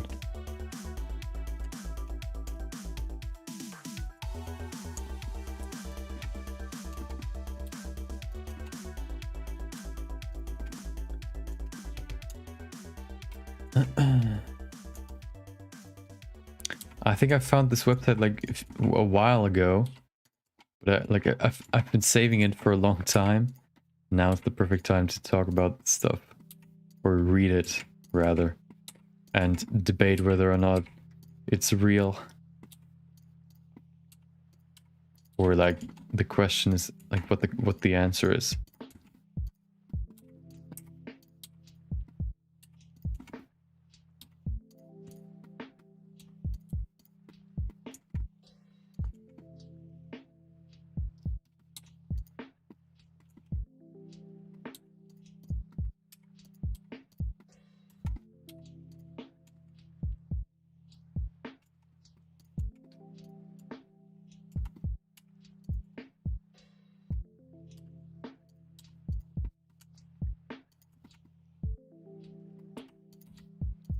Okay, and it's also like just a good thing to do while we're just working on this. Have something more to talk about than just talking about what you see on screen, what I'm doing basically. Makes it a little bit more engaging.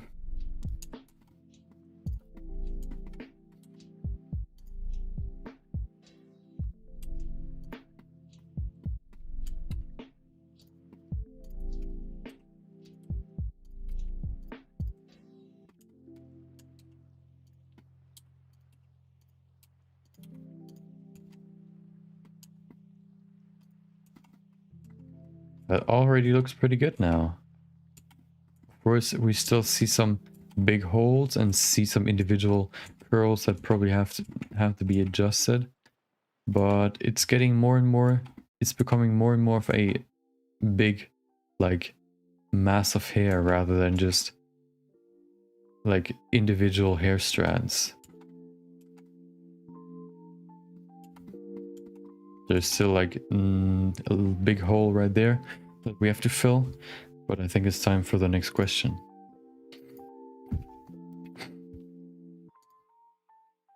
What else? Can gravity form waves? Can gravity form waves? I mean, yeah, why not, right? Well, because it like, but I mean, doesn't it do that when there are like two tectonic plates moving? Because then there's more space between the two, and then the water falls down. No, wait, what? The waves are created by the friction, right? That's between the two tectonic plates. I would say, can gravity create waves? I mean, probably, but I don't really know how. Maybe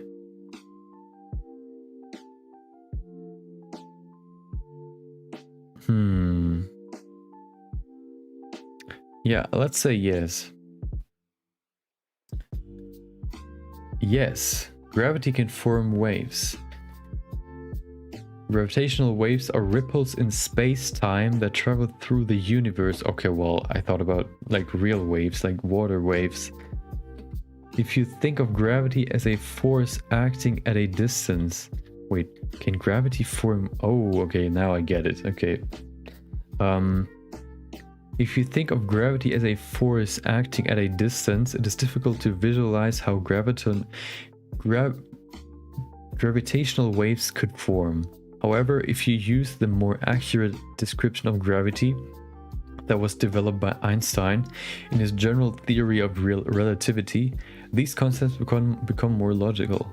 General relativity describes gravity as a warping or curvature of space and time. All objects warp space-time. When other objects travel through this warped space-time, they end up traveling along curved paths.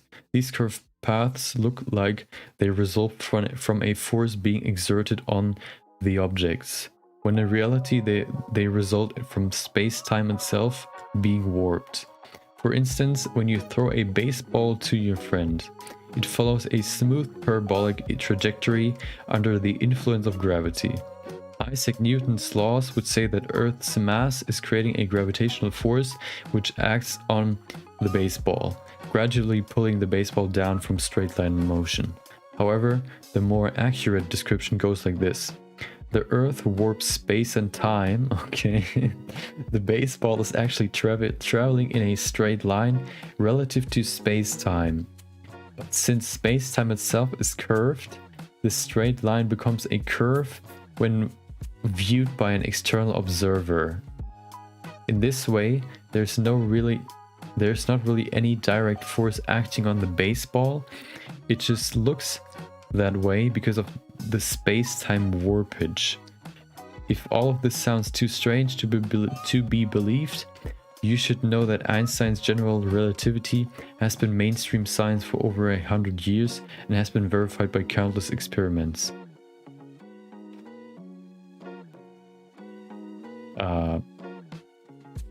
Okay, so there's this image I can show you. Hold on. That's a visualization. Oh, I think you can see it. There are like two planets in the center, I think, that create these waves. Wait, let me read that again. The baseball is actually traveling in a straight line relative to space-time. Okay. But Since space-time itself is curved, this straight line becomes a curve when viewed by an external observer. Well, yeah, so if a straight line, if a straight line is a curved line, then a ball is going in a straight line if the straight line is a curved line, I guess. Okay.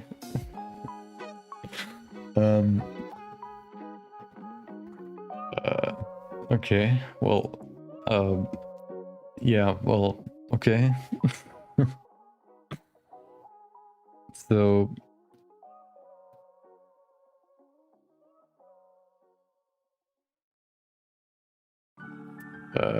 hold on, I have to think about this. I mean, just like how I said it just now, sounds plausible because it's like, well, there's no like,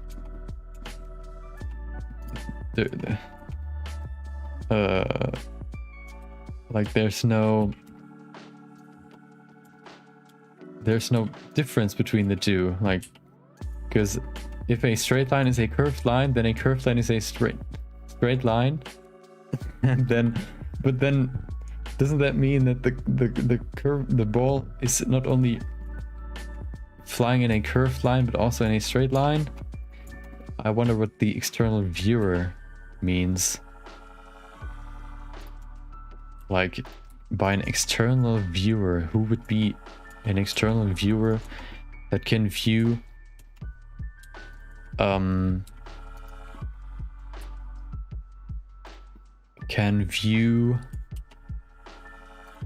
the ball flying in a curved line or straight line, or yeah. That's a little bit too much for me. I'm gonna tap out here.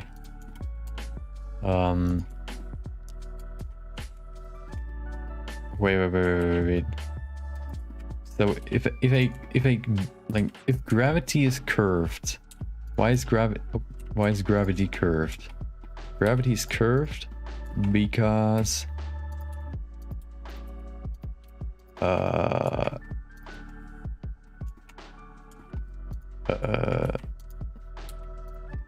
yeah, I think that's a little bit too much for me, dog. Let's see. I don't think I'm gonna figure that out. General relativity describes gravity as a warping or curvature of space and time. Why time? Because it's like,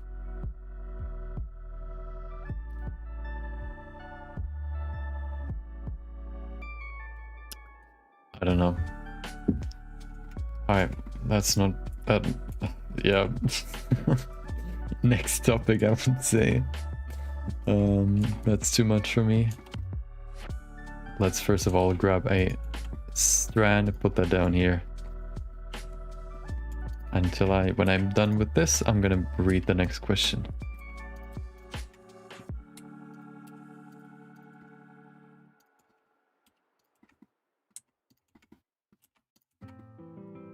We can even like make these horizontal curls and put them into each other, or into the horizontal curls. So now we can go in here, put in another one. There you go. They can like intersect with the other one. Right now they're all individual, which kind of destroys the whole look. So maybe by adding those into the other curl may help the overall look that we're going for. This intertwined curls look.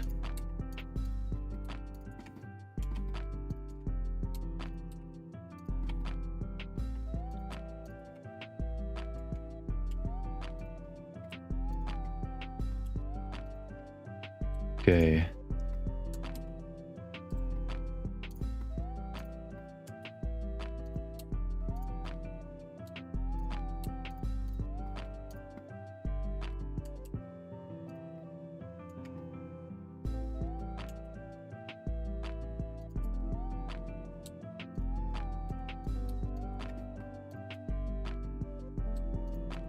Okay.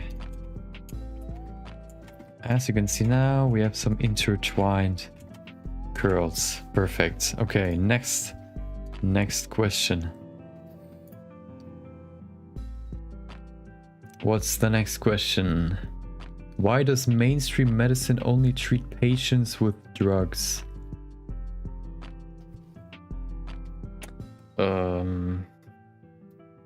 Wait, how many questions are there? Oh, well, that's quite a lot. Perfect. Why does mainstream medicine only treat patients with drugs? I guess because that's the most, like, that's the medicine that is has the most research backing it, maybe, or the way to get it is like the easiest. Like you can get way more drugs or easier than you can. What's the alternative? Like herbs or like some sort of yeah, I don't even know what would be the alternative. I don't really know. Medicine, I mean, probably like meditation therapy or something, maybe. I don't know, maybe, I guess because it's the fastest, it's the cheapest, and it's yeah, it's the easiest because everybody can just read the description or get the instructions from your doctor and then do that instead of like doing a whole meditation like routine or something, maybe, I guess. Oh, maybe not. We'll know in a second.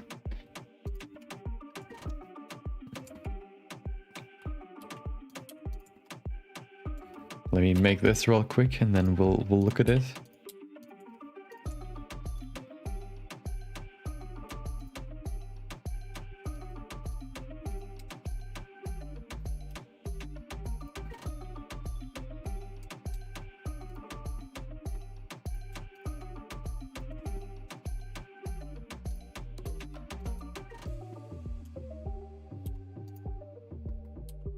Okay, let's look at it. Let's see what it says. Mainstream medicine does not only treat patients with drugs. Okay, well, mainstream medicine encompasses all techniques that have been shown by credible evidence to successfully promote and protect human health. This includes surgery, physical therapy, exercise, balanced nutrition, adequate sleep, preventive care, counseling, and lifestyle changes. Preventing illness, treating acute conditions, and promoting general health through non-drug measures is a core part of a mainstream medicine and always has been. If you break your arm, a competent mainstream doctor will set the bone back into place and then construct a cast around the arm to immobilize it. He won't just hand you pills and send you back home. He may give you painkillers to help you handle the pain or antibiotics to protect against infection, but these drugs aren't healing the broken bone. The broken bone heals itself naturally when the bone is properly set in place and protected from further damage and infection. Mainstream doctors know that the human body has the innate ability to naturally heal broken bones. That is why they treat fractures with casts instead of drugs.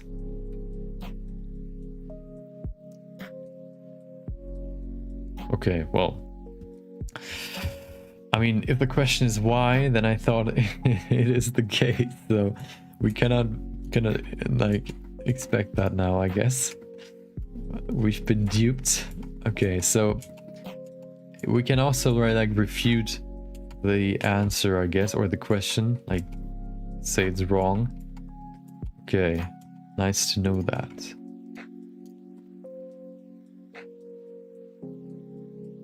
Let's just copy this over here and then bring it in here.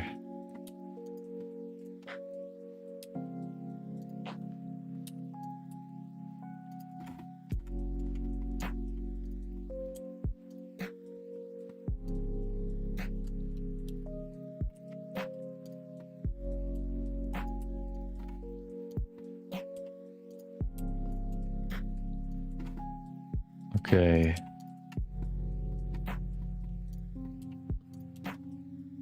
Let's make this twist. So we have some more structure in here. Maybe pull it a little bit down. A little high right now. Okay. Move it through here. Create some nice intersections, or create a nice intersection rather.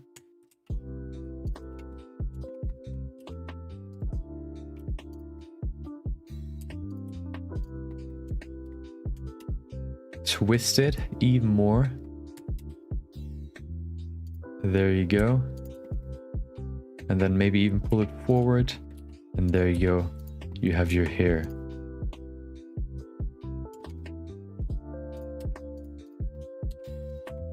Perfect. Pull it up a little bit because it's intersecting with the other hair. And then we can finish this one.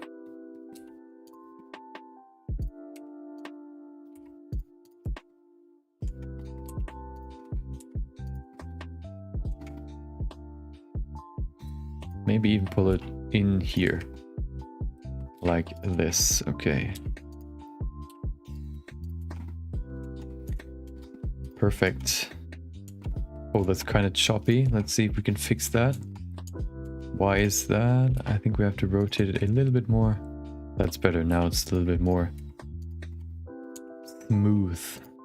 Perfect. Okay. That looks pretty good. We still need a lot in here. There's so much free space or gaps. What we need to get into the next question.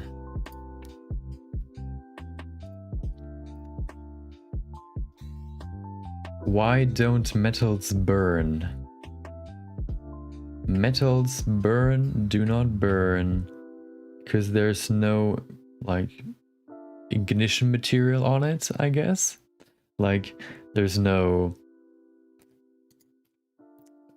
fuel, like any fuel, because metal is made up of like other of material that doesn't burn, I guess. Hopefully. Maybe it's wrong again. Maybe they do burn. I'm saying they do not burn, and that is because there's no like fuel that could fuel the fire. Let's see. Metals do burn. Okay. In fact, most metals release a lot of heat when they burn and are hard to put out. For example, thermite is used to weld train rails together. The fuel in thermite is the metal aluminum. When thermite burns, the aluminum atoms bond with oxygen atoms to form aluminum oxide, releasing a lot of heat and lighting in the process. As another example, handheld sparklers use aluminum, magnesium, or iron as the fuel. The flame of a sparkler looks different from the flame of a wood fire because metal tends to burn hotter, quicker and more completely than wood. This is what gives it a lit sparkler. This is what gives a lit sparkler its distinct sparkling flame. In fact, most fireworks contain metal fuels. As another example, old flash tubes used in photography were nothing more than burning bits of magnesium in a glass bulb. As the space shuttle's solid rocket boosters use aluminum as the fuel, also the space shuttle solid rocket boosters use aluminum as the fuel, some metals such as sodium burn so well that we don't make everyday objects out of them. Any Boy Scout who has started a fire using steel wool can attest to the fact that metals burn. Still, you may wonder why holding up a lit match to aluminum foil does not make it burn. Similarly, placing a metal pan on a kitchen flame does not make the pan burst into flames. In everyday situations, metal objects don't seem to burn so much. How can this be possible if metals actually do burn? There are three main factors involved. Okay, well, let's read some more. First, if you have a solid chunk of metal, it is hard to get oxygen atoms close enough to the majority of the metal atoms to react. In order to burn the metal, each metal atom has to get close enough to an oxygen atom to bond to it. For large chunks of metal, like spoons, pots, and chairs, most of the atoms are simply too deeply buried to have any access to oxygen molecules. Furthermore, metals don't vaporize easily. When you burn a chunk of wood or a wax candle, the fuel particles readily vaporize, meaning that with just a little heat, they shoot out into the air where they have better access to oxygen atoms. In contrast, solid metals tend to have their atoms very tightly bound together, meaning that it is much harder to use heat to vaporize the metal. Also, organic materials like wood or cloth contain a lot of their own oxygen, whereas raw metals don't. This is one reason why it's much harder to burn a metal spoon than a wooden spoon, even though they both consist of large chunks of material. Okay, so if you grind a spoon down to just small metal bits, I guess it burns, or it like sparkles, I guess. That's what I'm getting from it. So I mean, yeah, so when I was thinking about burning, I thought about like having a rod of metal and then you can see it glowing if it's like if it's being forged into like some sort of axe or something. You can see it like heating up and you can see the heat like in the metal because it's getting so it's heating up and glowing orange, or like, what is the correct term? I can't remember, but it's like glowing up and heating. Like the heat, you can really see it, but you don't really see the, like, it's starting to like burn. Maybe if you just keep it keep it in the heat for long enough, it starts to burn. Or maybe it's, yeah, maybe it just starts to burn at some point, but not as fast as you would, or as you would keep it in the cold or in the heat when you forge something. Maybe, who knows? All I know is that we need another strand right there. And if you look now, we also, I think it already looks pretty good. I think we need some more volume right there. It looks pretty flat. But other than that, we may be able to move to the next level. After we've adjusted the next level, of course. Because right now it looks kind of boring. Oh, I have an idea for this one.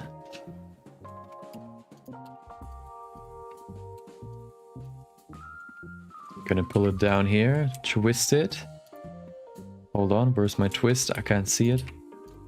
There's my twist, other direction right there. Then I'm gonna pull it down and move it into the curl.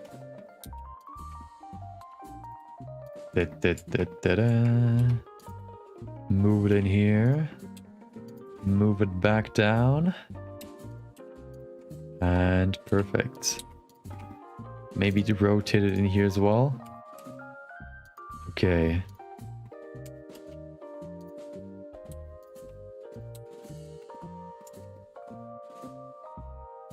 Let's then pull it down to fill some more space. Perfect. And then rotate it even more, twist it. We have to pull it up so I can see where the twist is going. Other direction, of course. Why would it be the correct one? Make it smaller though. And then, where's my hair? There it is. My handle. Pull it back. Twist this one as well. In this direction. And let it fall down. Over here somewhere. Nice.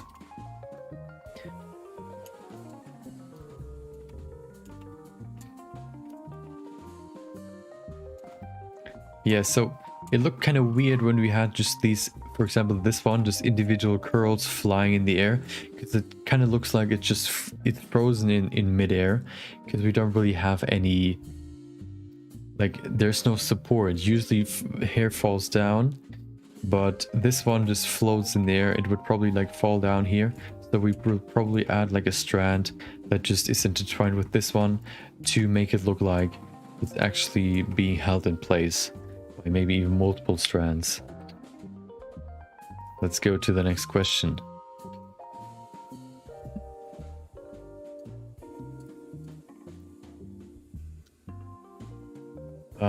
Is the reason that nothing can go faster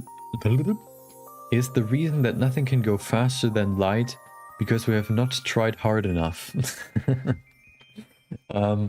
Was it like light speed is like almost as quick as infinite speed, and if we want to go light speed is like super quick, and the faster you want to go, the amount of fuel you have to burn, it is like exponentially higher the faster you want to go. And to reach light speed, you would have to have an infinite amount of fuel.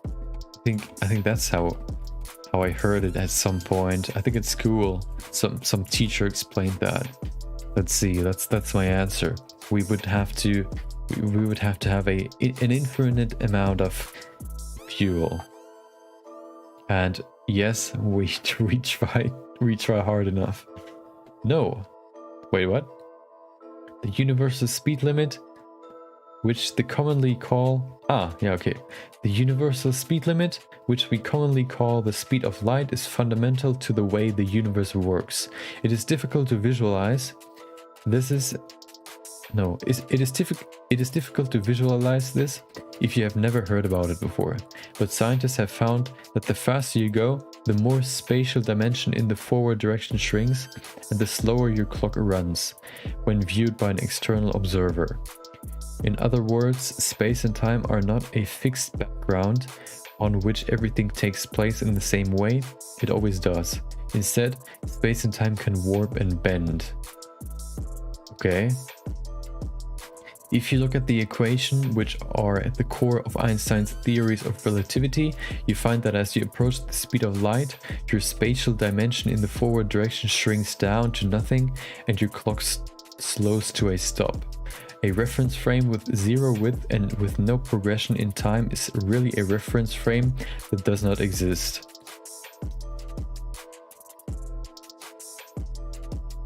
Okay. Therefore, this tells us that nothing can ever go faster than the speed of light, for the simple reason that space and time do not actually exist beyond this point. Because the concept of speed requires measuring a certain amount of distance traveled in space during a certain period of time, the concept of speed does not even physically exist beyond the speed of light. In fact, the phrase faster than light is physically meaningless. It's like saying darker than black. You might say that maybe Einstein's theory of relativity are wrong. However, there's so much evidence now supporting the relativity that if it is wrong, it will have to be wrong in a small way that does not change these basic principles. So basically, the faster you go, the smaller or the more time slows down. And if you reach light speed, you're almost at the point of completely slowing down, I guess. And because there's no point that is completely still, like standing still in time, because that would be beyond light speed. There is no such thing as beyond light speed, I guess. It's how I would like interpret it now. That's why that is how it is.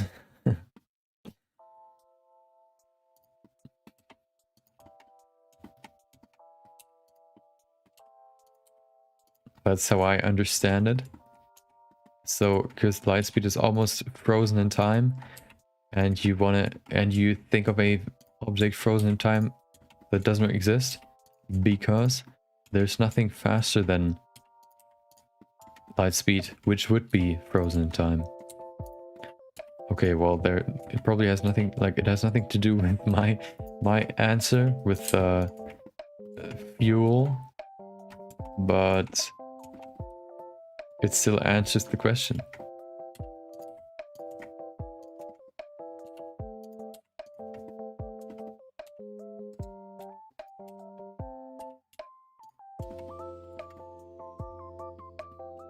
See, you're not only learning about creating real-time hair cards or hairstyles, you're also learning about Einstein's theory and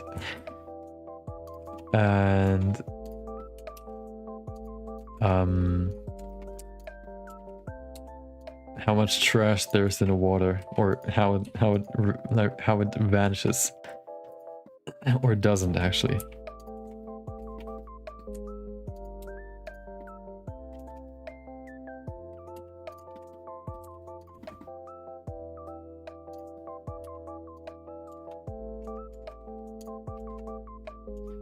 That's probably too far down. Let's push it up a little bit. Okay.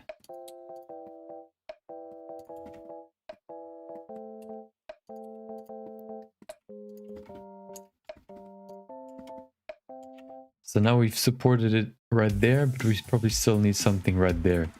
So we could probably use another regular curl. Maybe just this one.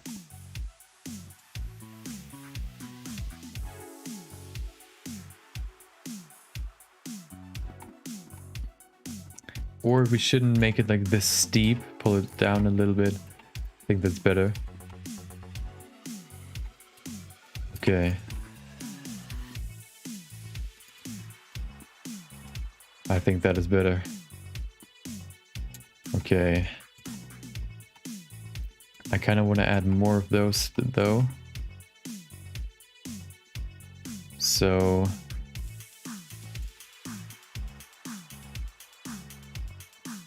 let's duplicate this. Maybe even rotate it just a little bit and then change these points.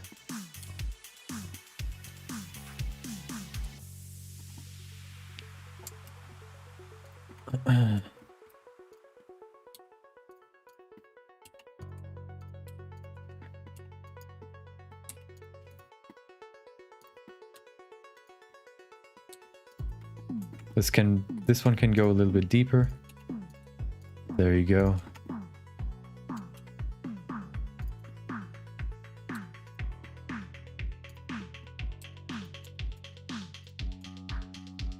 Yeah, that's better.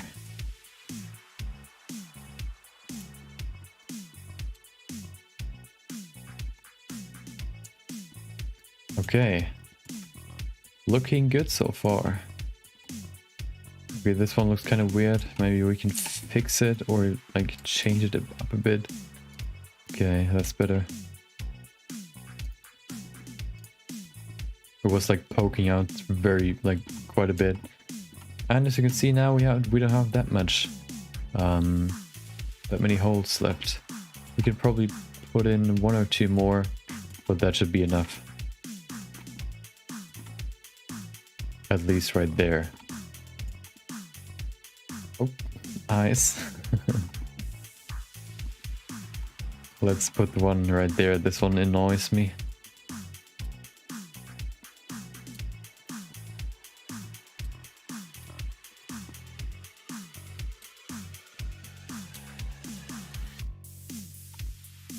Okay, pull this over here maybe.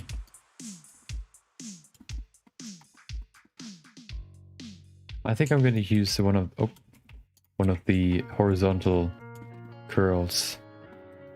Maybe something like this.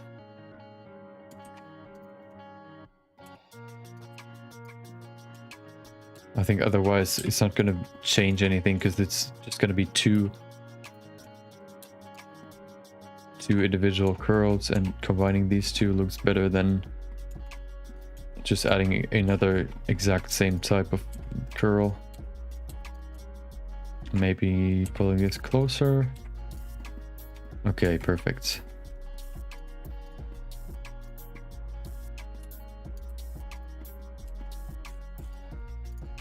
I think it's time for another question.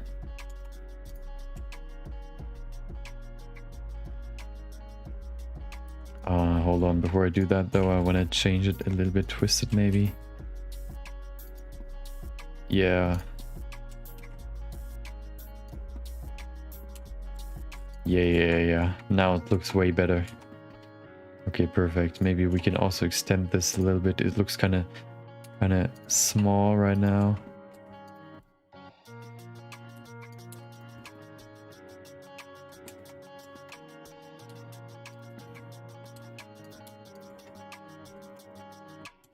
Wait, where's my... Oh, hold on. What? What is this? What is this? Where does that come from? Where's that connected? Hold on. Oh.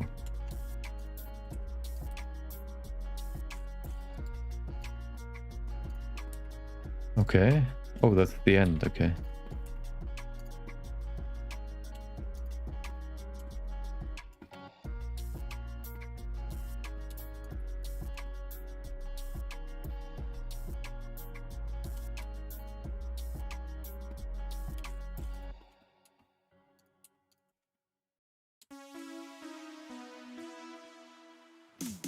Okay, that's better. Yeah. Yeah. That's better. Still flat right there, so we need some more volume there. But before we do that though, next question. So, what's the next question? Since a star slide takes so long to reach us, how do we know that the star is still there? I guess you can calculate how long it's still gonna burn, and then you can calculate how long it's gonna take to reach us, and then you can calculate if the star is still there. I guess that's my answer. You can calculate if it's still there. We don't know that it is still there. For all we know, the North Star or any other star could have been ingested by a passing black hole years ago. Okay, well, yeah. If it's been eaten by a black hole, then yeah. Although this is highly unlikely, it is possible. When you look at a star, you are looking at the light that came from the star. Because stars are so far away, it takes years for their light to reach us. Therefore, when you look at a star, you are actually seeing what it looked like years ago. It is entirely possible that some of the stars you see tonight do not actually exist anymore. Keep in mind that nothing in the universe can travel faster than light. This means that there is no way for us to know about the present state of stars. The most recent information we can ever have about a star is the information in the light that it emitted years ago. For close stars, the information we are now receiving is only a few years old.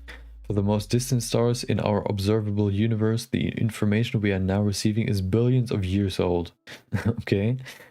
For these distant stars, it is quite likely that they look very different from what we see in the light that we are now receiving.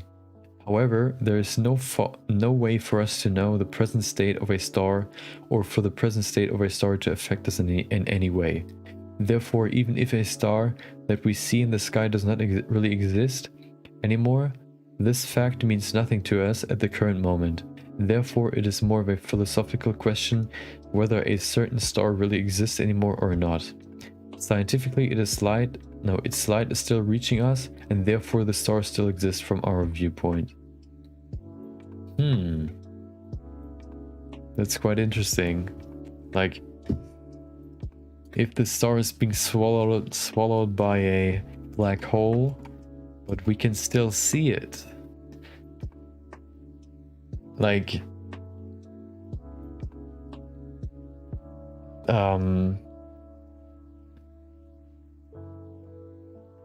So basically, if you could time travel, if you could go faster than light,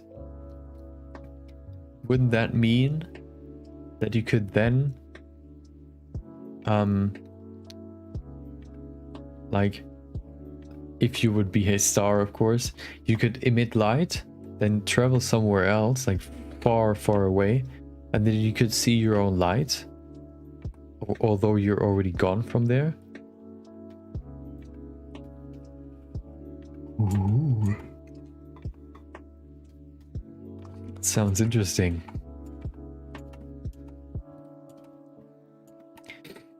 Yeah, so if a star doesn't exist anymore, like if a star is being eaten up, but the star still is visible, does the star still exist? Well, no, because it's like, it's not there anymore. Like there's no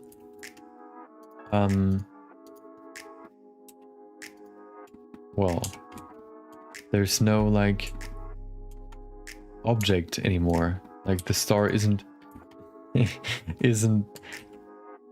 does not live anymore. So there's no star, but we still see the after image, I guess, or the, like, we see him, but he isn't there anymore.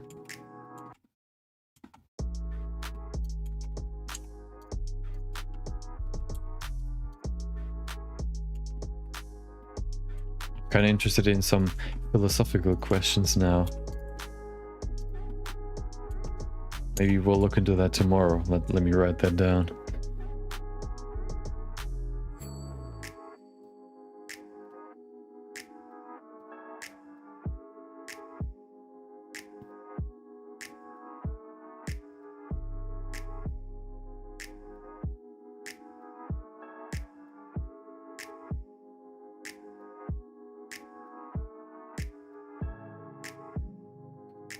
Okay, tomorrow's Thursday already.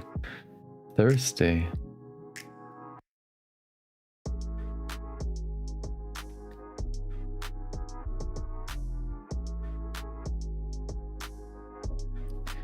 Almost the week, or the work week is almost over.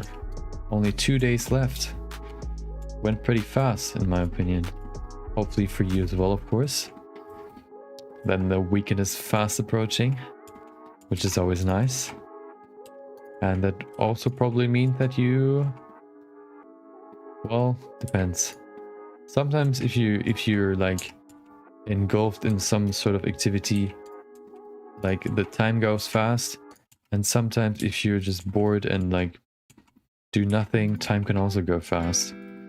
But I think, yeah, most of the time it goes faster if you have something interesting that you do, because you're not just watching the time go by, but you're actually doing stuff that you forget time.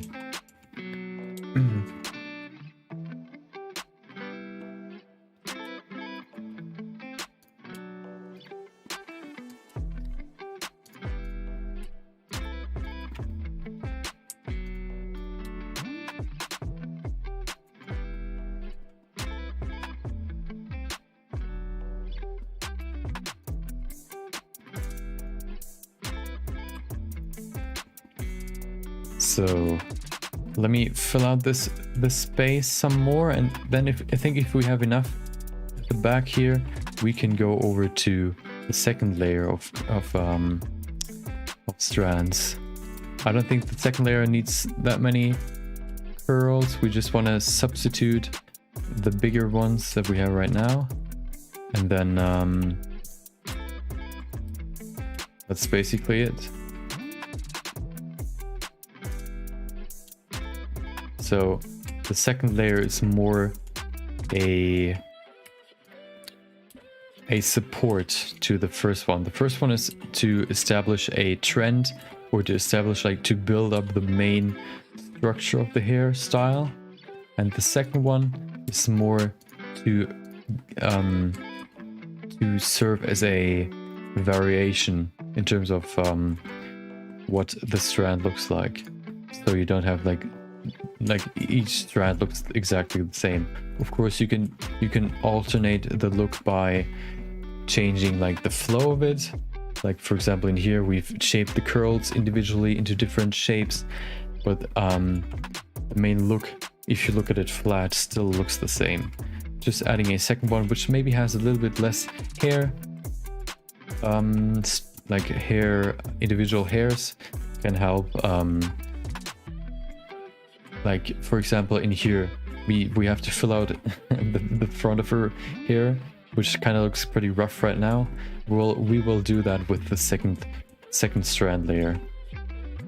And then the last layer, the individual smaller hairs, are just there to add very fine detail and make it look even more natural, because we have these free flowing, as you can see down here, these hairs that make it look even more realistic and believable.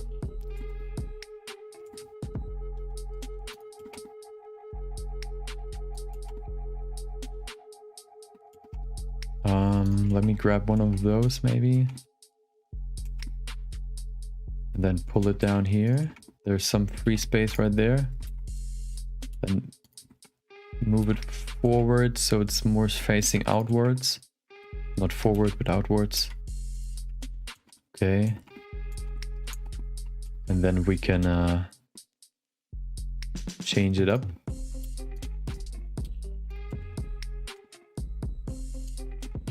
That already looks pretty good. So let's add some more.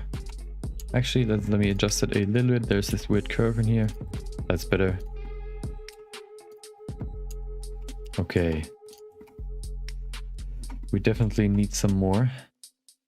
But this actually like works pretty well.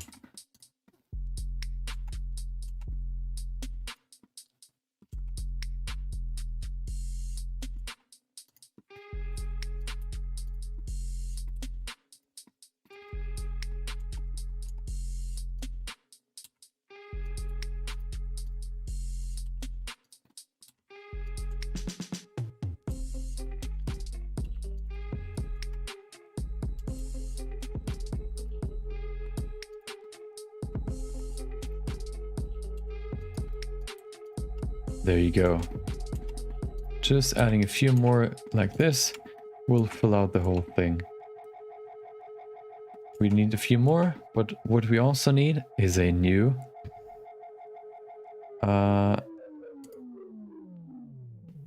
question.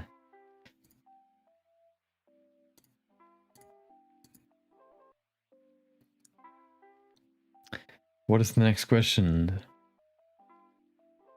Galaxies look stationary, so why do scientists say that they rotate? Well, what? Galaxies look stationary, so why do scientists say they rotate? Well, because they're so slow that you can't see it. Don't they like move in like light years? It takes like ages until they like move even a little bit. I mean, of course, a little bit in terms of the universe scale, not like in terms of like this bit, this much. Yeah, I would say like they're so slow that you can't really see it, but they rotate. It's the same thing with like grass. Just because you can see the grass growing doesn't mean it's not growing. Like if you look at it, you can't see the grass growing because it takes too long. But if you look at dude, I always forget the name. Time lapse. If you look at a time lapse, you can see that it's growing. So just because you can't see it doesn't mean that it's not rotating.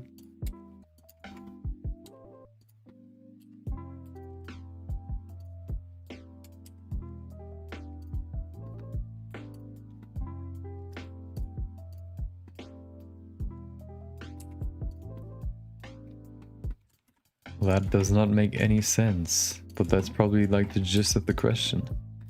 Like, or the nature of this, or the main reason for this website, just to answer these questions. Because I mean, some people probably think that way, like if it's not if I cannot see it, then it does not exist.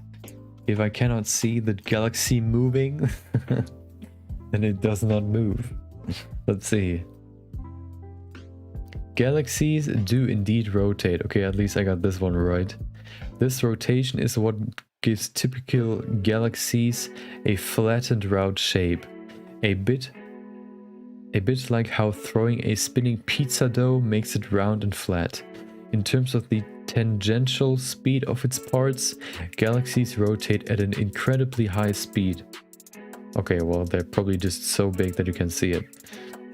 For instance, our entire solar system speeds along at about 500,000 miles per hour as it takes part in the galaxy's rotation. So why do galaxies look so frozen in place if their parts are moving so quickly? It's because galaxies are unimaginably huge. An object traveling at high speed across a very long distance appears to be moving slowly when viewed from far away. This is not a psychological effect. This is not a psychological effect. The object is actually traveling very slowly when its speed is expressed in terms of the percentage of the total distance it has to travel. Makes sense. The bigger it is, the slower it's gonna look. For example, pretend that you are in a sports car, traveling at 200 miles per hour, relative to the ground. This is a high speed compared to what humans usually experience. At this speed, you can get to the next city block in a few seconds. To an observer that is situated so as to be able to see your entire journey to the next city block, you are seen as traveling blazingly fast. However, now consider that you are traveling at 200 miles all the way across the United States from New York City to San Francisco. Even at this high speed, it would still take you 15 hours to complete this journey, assuming you don't get in an accident or get thrown in a jail along the way. To an observer that is situated so as to be able to see your entire journey across the country, such as an astronaut on the International Space Station, pretending the car is visible from this distance, you are seen as traveling incredibly slow. In fact, the observer might even think you are not moving at all. This makes more sense if we express your speed not in miles per hour, but in percent of the overall trip per hour. For the trip across the country, you are traveling at about 7% of the journey per hour.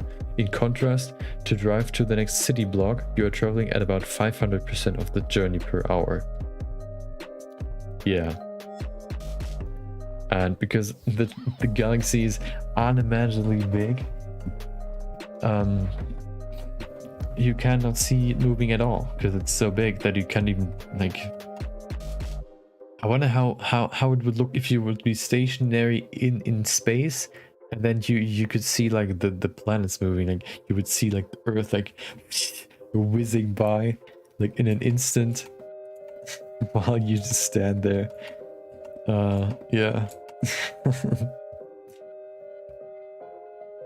I think that's also why there was this video I saw on YouTube, something called what would happen if the Earth would stop. Oh, I think it was stop rotating. I wonder what would happen if the Earth would just abruptly stop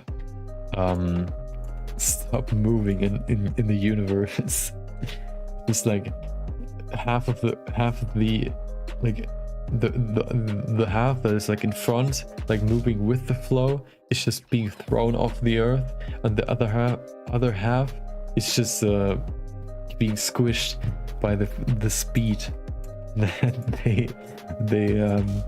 they perceive, or they like receive rather.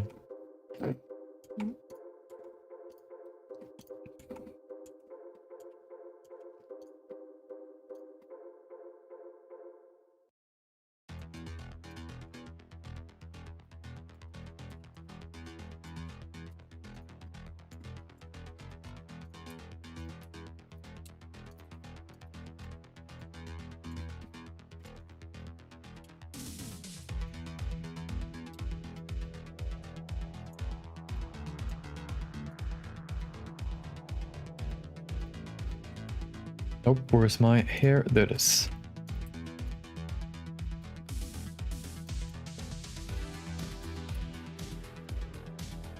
I wonder if there's like a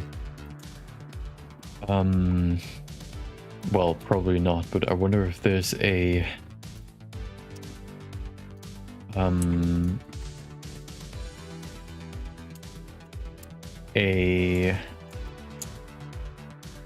come on. Hold on, let me look it up.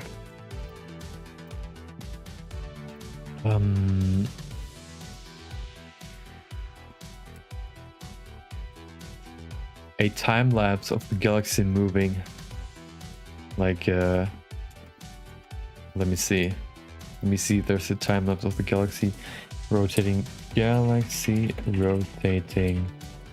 time lapse. I don't think that something like this exists. No, there's only Earth rotation, not like galaxy. You would probably have to like record, if you can even do that, you would probably have to record it for like years to even see movement.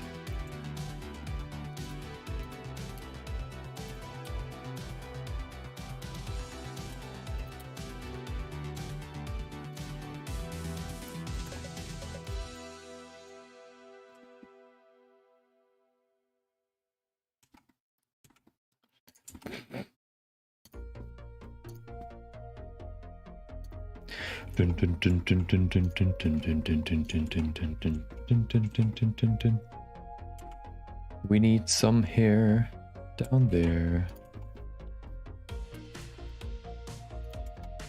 Dip, dip, dip, dip, dip, dip, dip.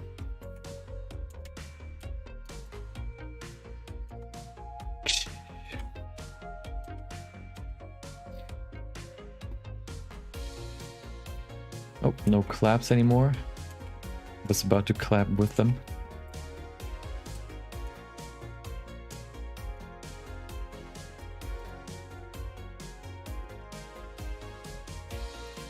We need to make this curve a little bit bigger, otherwise we don't really fill any more space. Maybe not that far. Also, we can rotate it maybe.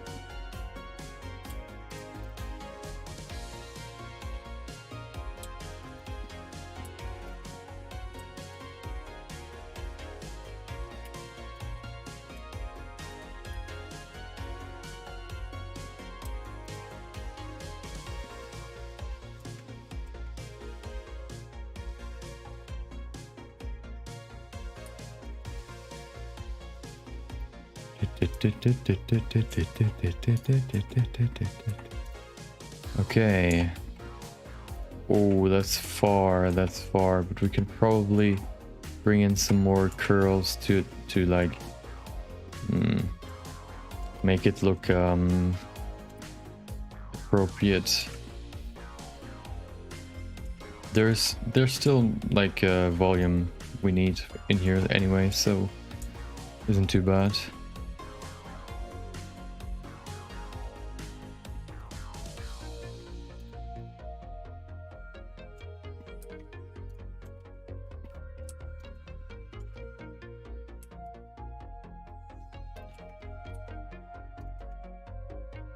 It is not too bad. Okay, pull it in here. So we have a nice second curl in here. Good thing is, if we copy it from a different place, it doesn't look copied because it's so far away from the original. And we have so many variable or so many different types of curls now that we can just copy them from somewhere and you won't really notice that it's copied.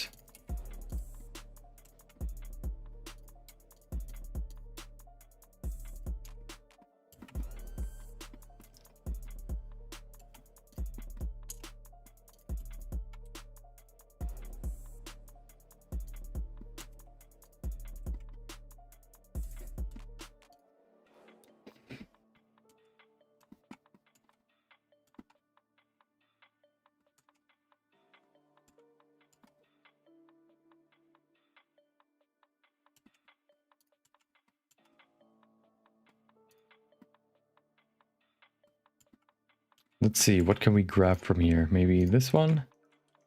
That looks pretty good. Gimme, gimme, gimme. I need it.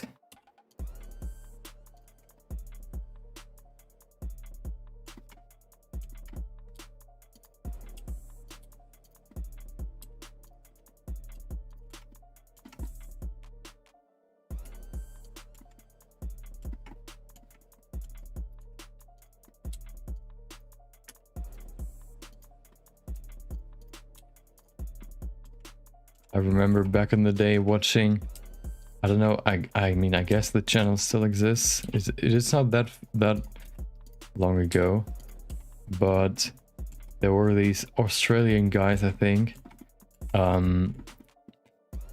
throwing stuff from a high tower, like onto concrete or like onto something else. They would probably, like, for example, fill up, like they would grab a melon and then bring it like to up the tower. I don't even know how high that tower was, and then they would let it like throw it down, and at the bottom there would be some sort of obstacle or like object that they're trying to hit. Oh, I think one time they brought in a trampoline, so they wanted to see if the melon would ladder or if it would actually like stay intact and just bounce off. I think it broke, most likely. I don't think it can resist that much pressure, but it hits the trampoline even though it's like semi-soft. The trampoline, not the melon.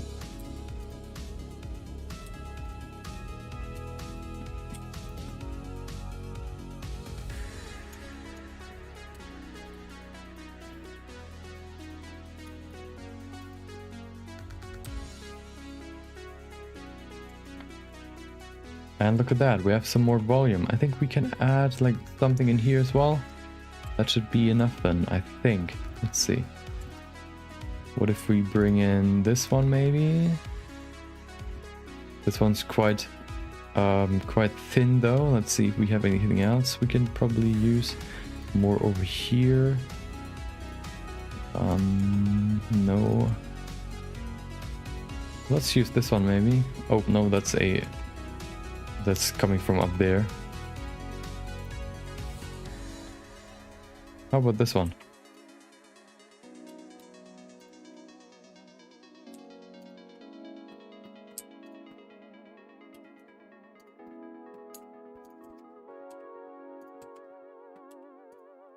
Okay, let's see. Place it somewhere in here.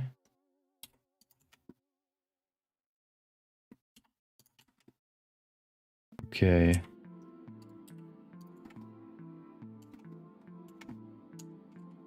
I don't even know if I wanted to put it there, but now I did. So that's that. I think I wanted to put it there.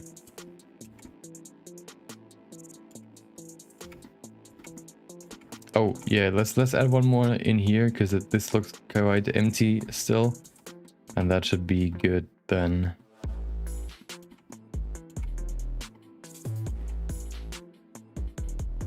Looks pretty good. So let's add that, and then, or we could probably fill it up with the second layer. I think we're gonna do that.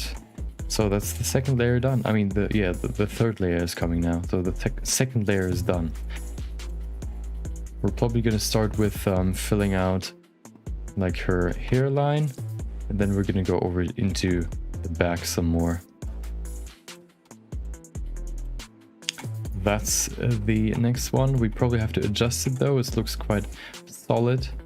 So let's go back to the hair cards and let's adjust it.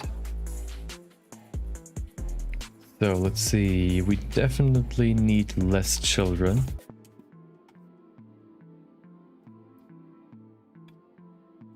We also should probably change the length. Where's the length? There it is.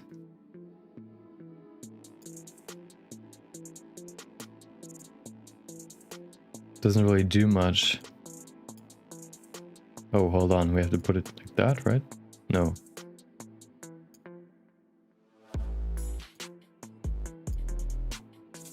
That's definitely looking better now.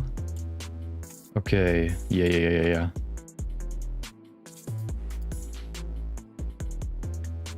I think that's better, maybe 0.15 should be a good value. Yeah, that's a nice transition. We should probably also change the size of the tip to 0. Oh, hello. What is it in here?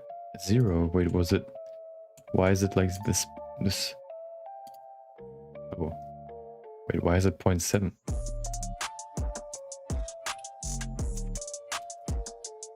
That's better.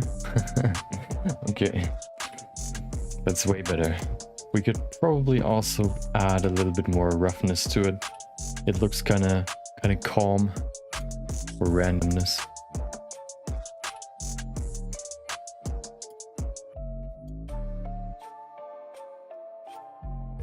Okay, that's better, definitely.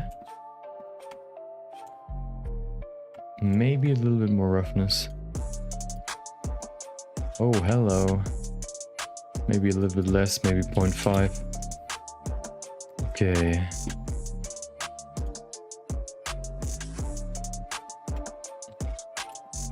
That's looking pretty good. The only problem is we have this weird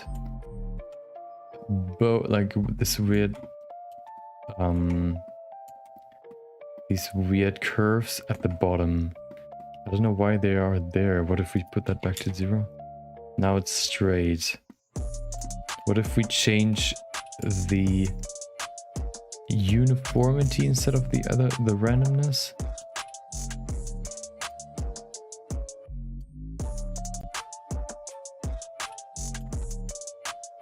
Okay.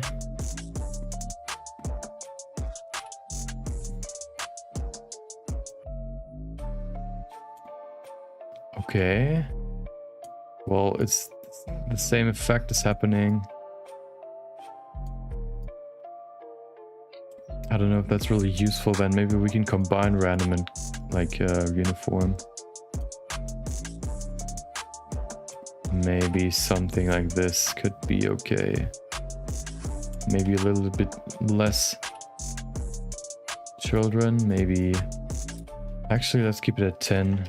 Or let's bring it down to 7.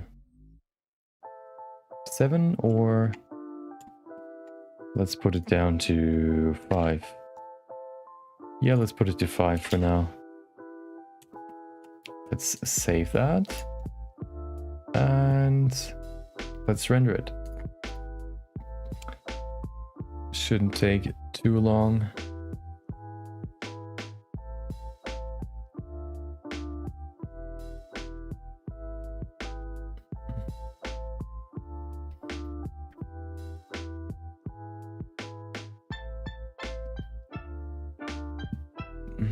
Okay, let me go to the rendered view, save that image, version 1C, and of course we need the normal as well. There you go. Oop. Image, save as, version 1C. There you go. Let's switch back to the character. Okay, perfect. So let's adjust the hair cards. Let's just reload them basically by applying them again.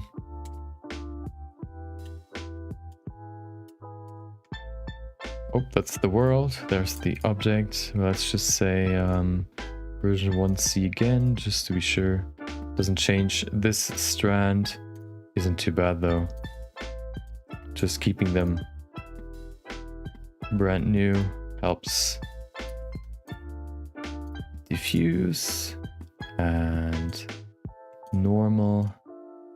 And then let's see what, oh, I think it already it already like changed.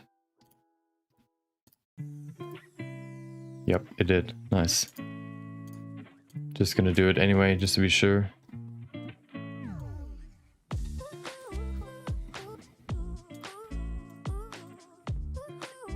Okay, perfect.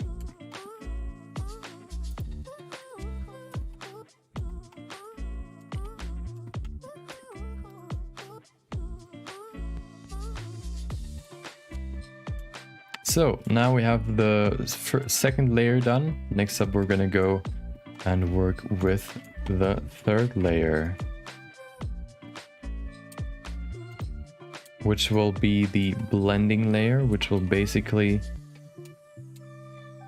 blend or like blend the hair, make it look more natural. That may sound a little bit abstract, but you'll see what I mean. So if I go in here, for example, we can see that these hairs look quite, what would we call it? Like quite harsh. Like you can see every individual, like especially down here, like it's like as if it's been cut. And hair is more of a like gradient from skin to hair. So we will use this layer to add that gradient. You can see right there.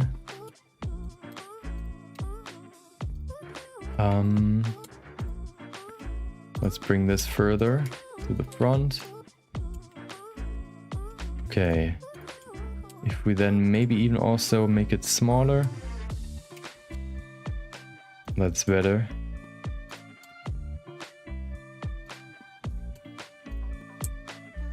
We can now add this to the front, which will help us blend in the hairline and the hair in general some like a little bit better.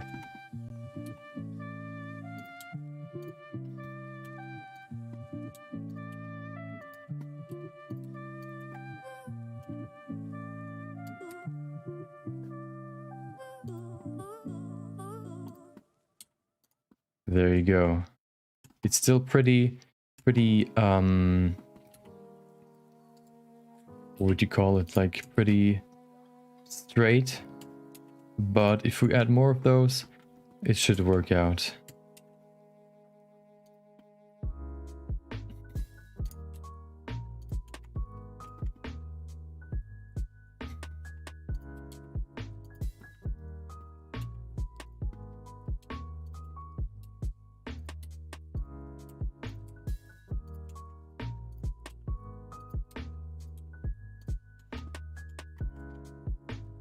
You can also see now the hair isn't as straight anymore because we added this one. This one has more of a rougher texture to it, if you want to call it that.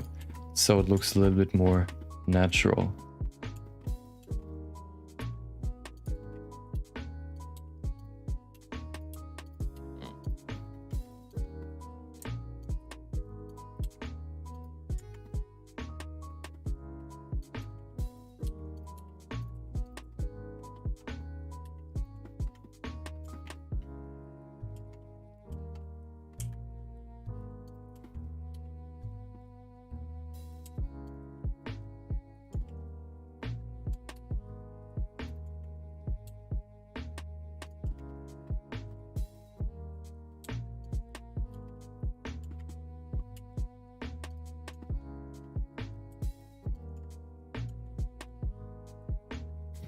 The hairs are getting so small at the bottom.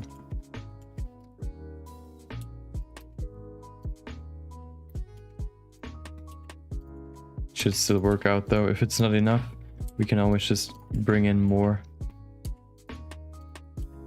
and render the texture again.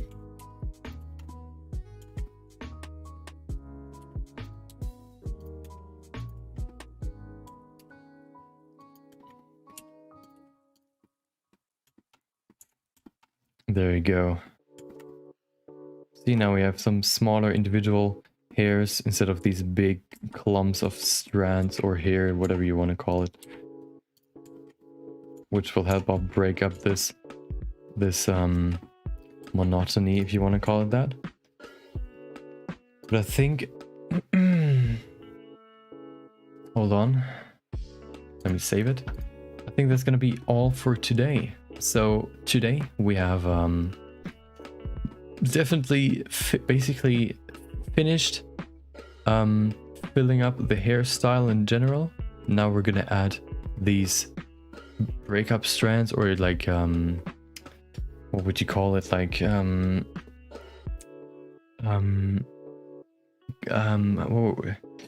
gradient strands, or like blur strands, whatever you want to call it, to break up the monotony, the structure a little bit, to give it a more of a random randomness, give the hairstyle a little bit more randomness, which will look more natural. And once we have done that, we will then go over to these very small strands to finish out the look. So tomorrow we're gonna keep working on this. We're probably gonna look at a few more of these questions, and we can discuss those. And yeah, hopefully you enjoyed your stay. Maybe if you want to see more, you can always subscribe either on YouTube or of course follow. If you want to see more or answer more of those questions with me. And yeah, tomorrow we're probably gonna maybe we'll finish this the third layer, maybe not, we'll see. But that's gonna be it for today. Hope you enjoyed. Hope you enjoy the rest of your day. And maybe I'll see you next time. Until then, take care.